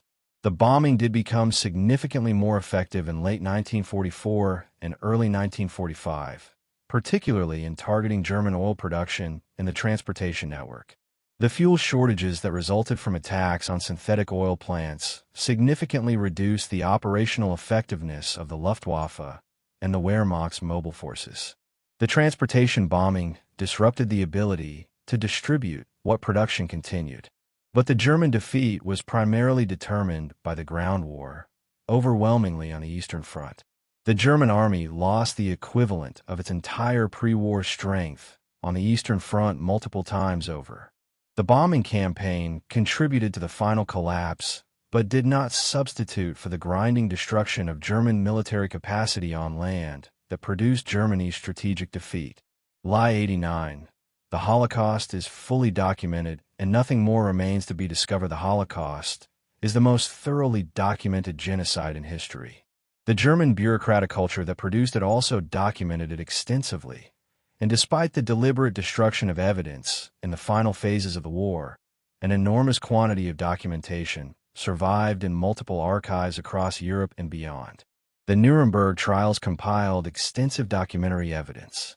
Decades of scholarly research have produced a vast literature. Survivor testimony has been collected on a massive scale. The sense that the historical record is essentially complete is, however, incorrect. New documentary evidence continues to be discovered in archives across the former Soviet Union, in Eastern European archives that were inaccessible during the Cold War, and in collections that have been slowly processed over decades. The opening of Soviet archives in the post-Soviet period produced significant new documentation about the Einsatzgruppen operations and about the German-Soviet prisoner of war system. The physical evidence continues to yield new information, as the archaeological surveys of the Operation Reinhard campsites have demonstrated. Ground-penetrating radar surveys at Sobibor and Treblinka have provided information about the physical layout and scale of operations that surviving documentation alone could not have supplied. Forensic analysis of remains continues at various sites. The biographical research that connects individual victims to the statistical categories of the genocide is ongoing. Yad Vashem has collected biographical information on approximately 4.8 million of the approximately 6 million Jewish victims, with the goal of eventually documenting all 6 million. Each individual biography recovered represents an act of historical restitution that insists that the 6 million were not a statistic, but 6 million individual human beings. The work of Holocaust scholarship is not finished. It continues to be done by historians, archaeologists, archivists, and researchers who understand that accurate knowledge of what happened is both a moral obligation and a practical necessity for the claims of never again to be anything more than empty words. Lie 90. Only fanatics and committed ideologues carried out the Holocaust. Throughout this series, we have returned repeatedly to the question of who the perpetrators of the Holocaust were, because the answer consistently surprises people formed by the monster narrative. We discussed in Lie 2 that responsibility was distributed across hundreds of thousands of participants. We discussed in Lie 8 Christopher Browning's finding about the ordinary men of Reserve Police Battalion 101. We discussed in Lie 22 how the SS expanded to include enormous numbers of people with no particular ideological distinction. The evidence from multiple studies across different occupational groups consistently supports the same conclusion. The people who carried out the Holocaust included a significant proportion of individuals who were not fanatics, who were not ideologically distinctive, and who participated primarily through the mechanisms of obedience to authority, conformity to group norms, and the incremental normalization of increasingly extreme behavior. Stanley Milgram's famous obedience experiments, conducted in the early 1960s, partly in response to the Eichmann trial, demonstrated that approximately 60% of ordinary American subjects would administer what they believed to be dangerous electric shocks to another person simply because an authority figure in a laboratory context instructed them to do so. Philip Zimbardo's Stanford prison experiment showed how rapidly ordinary people assigned to authority roles would abuse those subject to their power. These findings do not excuse anyone. They explain the mechanisms. The significance of this conclusion for the present is uncomfortable.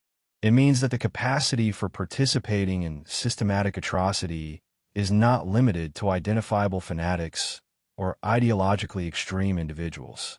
It is present in ordinary human psychology when the right conditions, authority, conformity pressure, dehumanization of victims, and incrementally normalized escalation are combined. Those conditions are not uniquely historical. They are potentially available in any society. This is the most important and most uncomfortable thing the history of the Holocaust has to teach, and it is the thing most consistently obscured by the comfortable myth of the uniquely monstrous perpetrator. Line 91. Nazi Germany was solely responsible for starting World War II. Germany under Adolf Hitler bears the primary responsibility for the outbreak of the Second World War in Europe. The German invasion of Poland on September 1st, 1939, which triggered the French and British declarations of war, was a deliberate act of aggression, the culmination of a pattern of expansionist aggression that had begun with the remilitarization of the Rhineland in 1936. This is not in dispute, but the exclusive attribution of responsibility to Germany alone erases the decisions of other powers that contributed to creating the conditions for the war. The British and French policy of appeasement, culminating in the Munich Agreement of September 1938, which conceded the Sudetenland to Germany and explicitly abandoned Czechoslovakia's security, demonstrated to Hitler that Western powers would not fight for Eastern European territorial integrity. This calculation shaped his decisions in 1938 and 1939. The Soviet Union, as we discussed, signed the Molotov-Ribbentrop Pact in August 1939, which gave Germany the assurance of Soviet neutrality and effectively enabled the invasion of Poland without the risk of a two-front war. Soviet territorial aggression against Finland, the Baltic states, and Romania in 1939 and 1940 was enabled by and consistent with the secret protocol's division of Europe into spheres. The failure of the Versailles peace settlement to create a durable European security architecture, the global economic crisis of the Great Depression that destabilized European democracies, and the international tolerance for Italian and German aggressive acts through the mid-1930s all created conditions in which the war became possible. Germany started the war. Multiple other actors created and failed to prevent the conditions in which it could be started. A full accounting of responsibility requires acknowledging both. Line 92. The Holocaust was the only genocide of the 20th century that matters morally. The Holocaust occupies a central place in contemporary moral and political discourse about genocide, human rights, and the obligations of the international community to prevent mass atrocities. This centrality is historically grounded.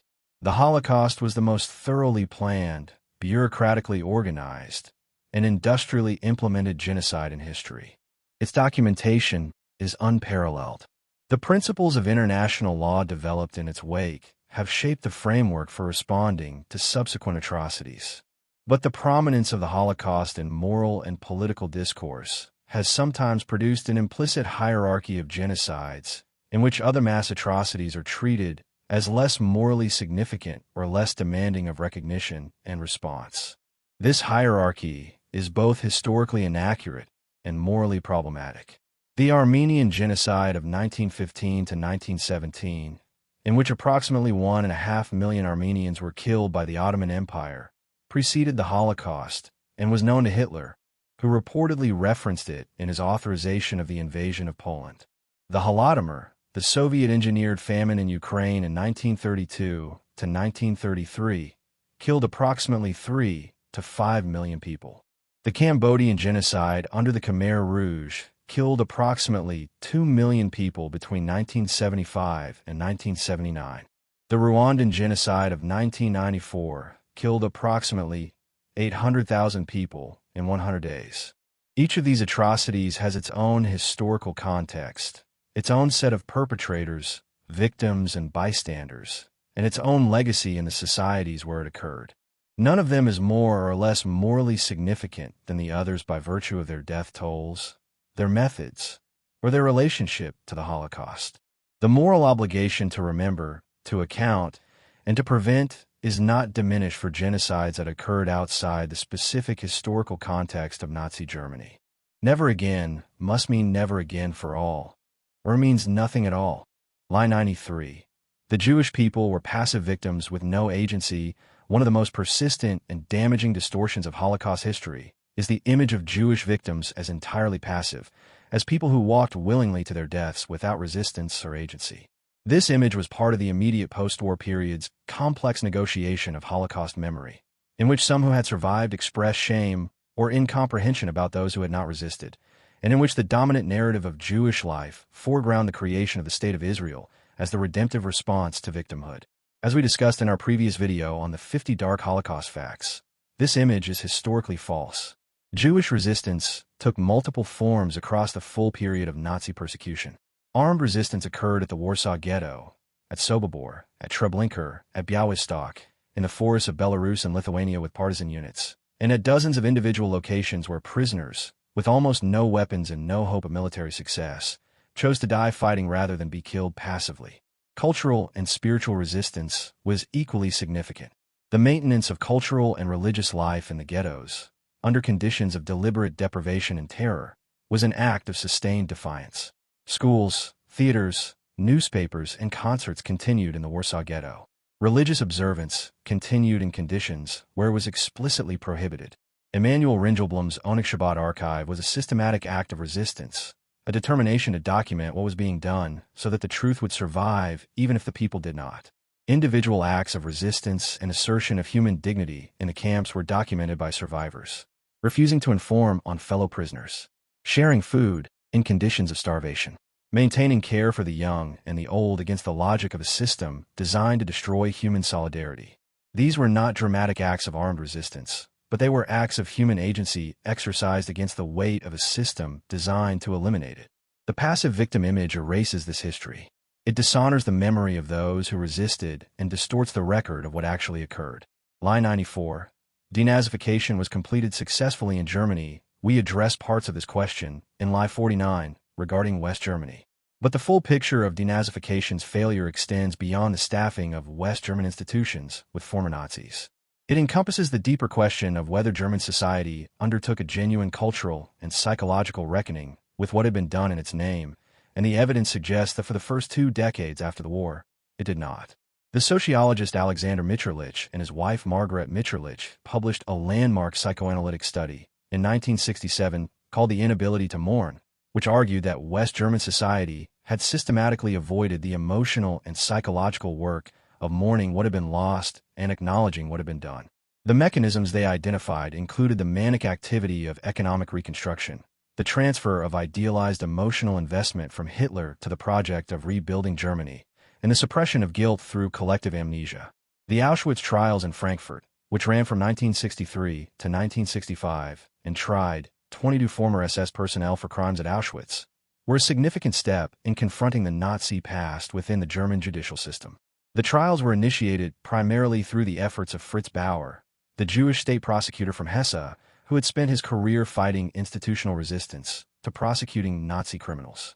The trials were extensively covered in the German press and contributed to what historians have called a second denazification, a second wave of public confrontation with the Nazi past that was driven partly by the student generation of the late 1960s challenging their parent silence. The genuine cultural reckoning with the Nazi past in West Germany, which produced the extensive memorial culture, the educational programs, and the legal framework that have made Germany one of the world's leading examples of Erinnerungskultur, remembrance culture, emerged primarily from the late 1960s onward.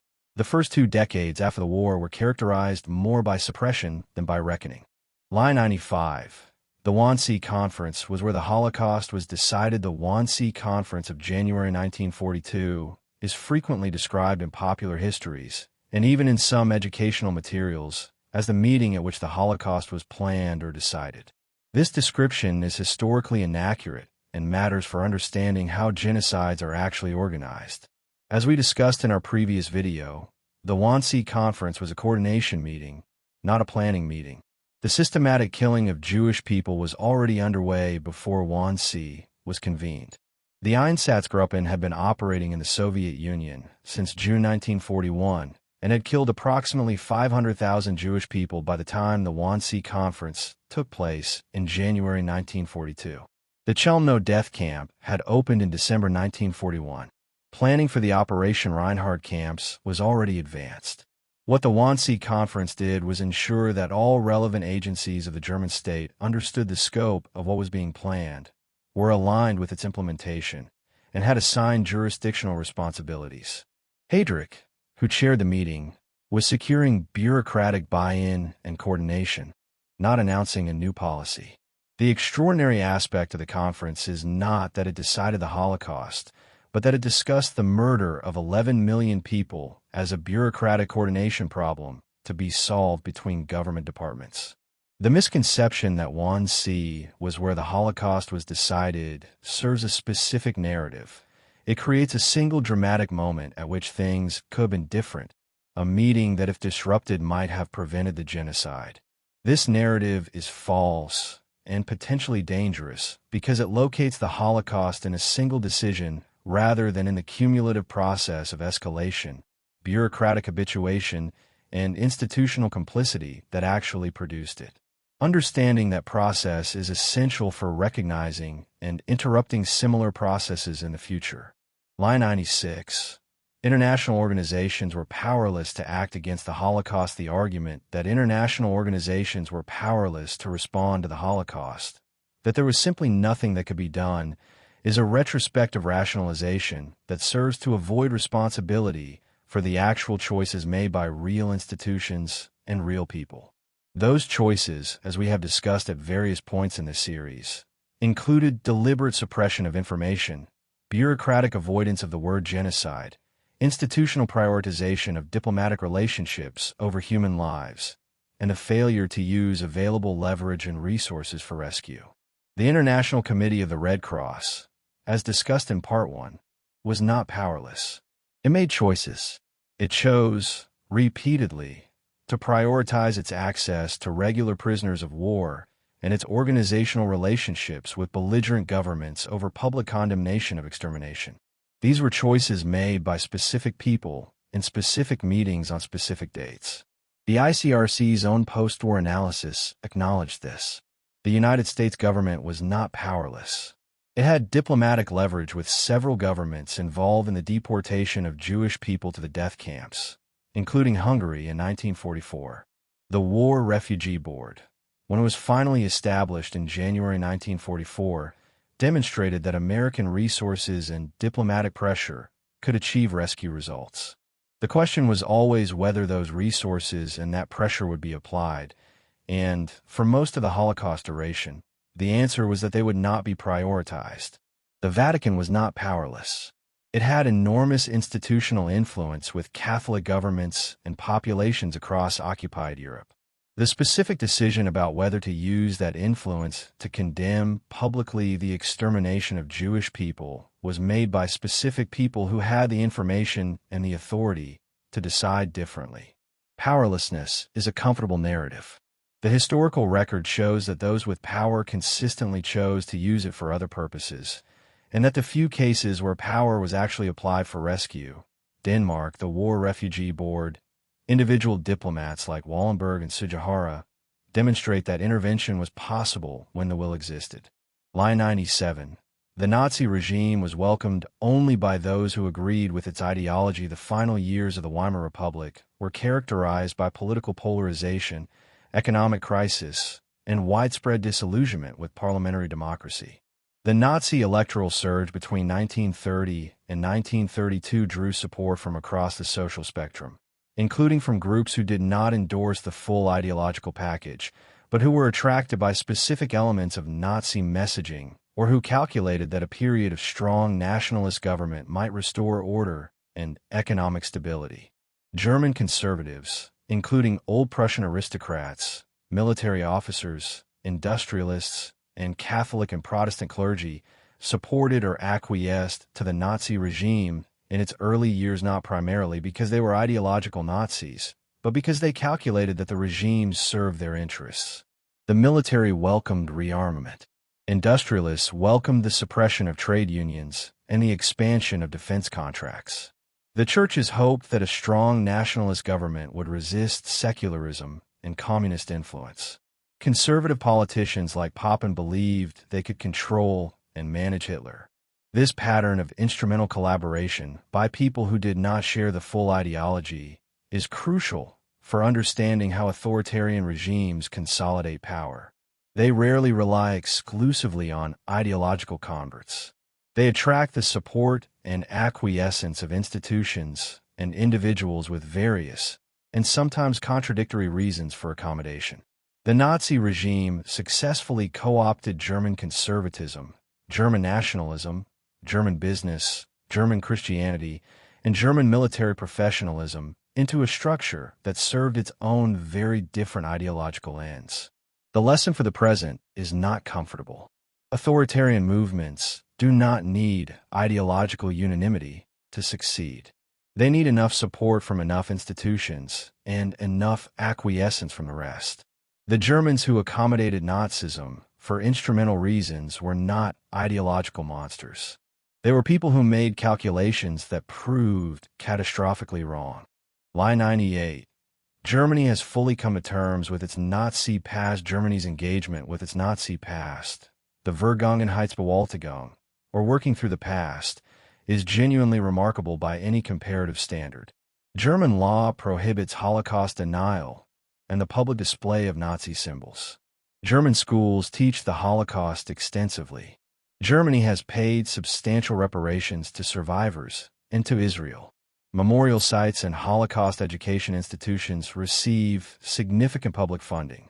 German political leaders regularly attend Holocaust commemorations and make public acknowledgments of German responsibility that are substantive rather than merely formulaic.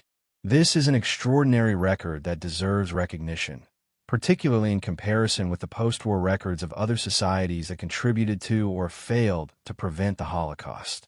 But the claim that Germany has fully come to terms with its past is premature. The integration of approximately 1.3 million asylum seekers and refugees from 2015 onward exposed deep divisions in German society and produced a significant electoral resurgence of the far right in the form of the Alternative for Germany, the AfD.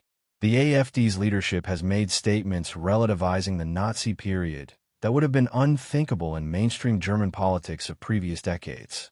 The specific question of reparations for the Herero and Nama peoples of Namibia, who were subjected to a genocide by German colonial forces between 1904 and 1908, was only addressed through formal negotiations and an official acknowledgement of genocide in 2021, after decades of German government resistance to using the word. German colonialism and its crimes have received far less systematic attention in German public memory and education than the Nazi period. The process of Vergangenheitsbewältigung is genuine, ongoing, and incomplete. The comfort of saying it is finished is itself a form of avoidance. Line 99. It could never happen again, and here we reach the last lie. The most comfortable lie. The one that makes everything else bearable. The one that transforms the Holocaust from a history that demands something from us into a completed chapter that can be closed and marked with a solemn never again and set on the shelf with the assurance that the shelf is safe. It cannot happen again. Not here. Not now. We are too educated, too connected, too aware. We have the United Nations and the International Criminal Court and the Genocide Convention and the Universal Declaration of Human Rights. We have documentary films and survivor testimonies and Holocaust museums in dozens of countries. We have sworn the oath.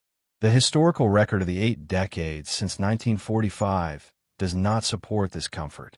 We have already established that genocides occurred in Cambodia, in Bosnia, in Rwanda, and in Darfur.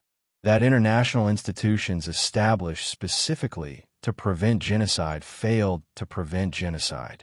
That the bureaucratic mechanisms of inaction, the careful avoidance of the word genocide, the prioritization of diplomatic relationships over intervention, were recognizably similar to the mechanisms that allowed the Holocaust to proceed while the world watched. The specific mechanisms that made the Holocaust possible, the dehumanization of a targeted group through sustained propaganda, the normalization of incremental discrimination, the complicity of institutions with the authority to object, the calculation of bystanders that intervention carries greater cost than silence, the willingness of ordinary people to participate in systematic cruelty when given institutional permission, none of these mechanisms have been permanently disabled. They are present in human social psychology and will be activated given the right conditions. The right conditions are not uniquely historical. Economic crisis, political polarization, the presence of a group that can be identified as the enemy of everyone else's well-being, the availability of communication technology that can disseminate dehumanizing propaganda at scale, the failure of institutional checks and balances. These conditions are not confined to 1933 Germany. They have been present in various combinations in various places since 1945, and they will be present again. Never again is not a fact about the world. It is a demand that requires continuous work, continuous vigilance, and continuous willingness to see the mechanisms of dehumanization wherever they appear and to name them for what they are before they reach the point at which naming them is no longer sufficient. The 99 lies we have corrected over 3 parts of this series are not just historical corrections. They are attempts to understand, accurately, how the Holocaust happened. Because if we understand how it happened, then we have some chance of recognizing the early stages of how it could happen again. If we persist in the comfortable myths, the demonic Hitler, the hypnotized population, the uniquely German evil, the inevitable defeat of singular madness by the forces of decency, then we have learned nothing that is actually useful. The Holocaust happened. It happened because of specific decisions made by specific people in specific institutions under specific conditions. Those decisions were wrong. Those conditions are not unrepeatable. That is the history. That is the responsibility. And that is what the word remember actually means. And with that, we have reached the end. 99 lies. 3 parts. Hours of history that refuse to be simple. You know more now than you did when we started.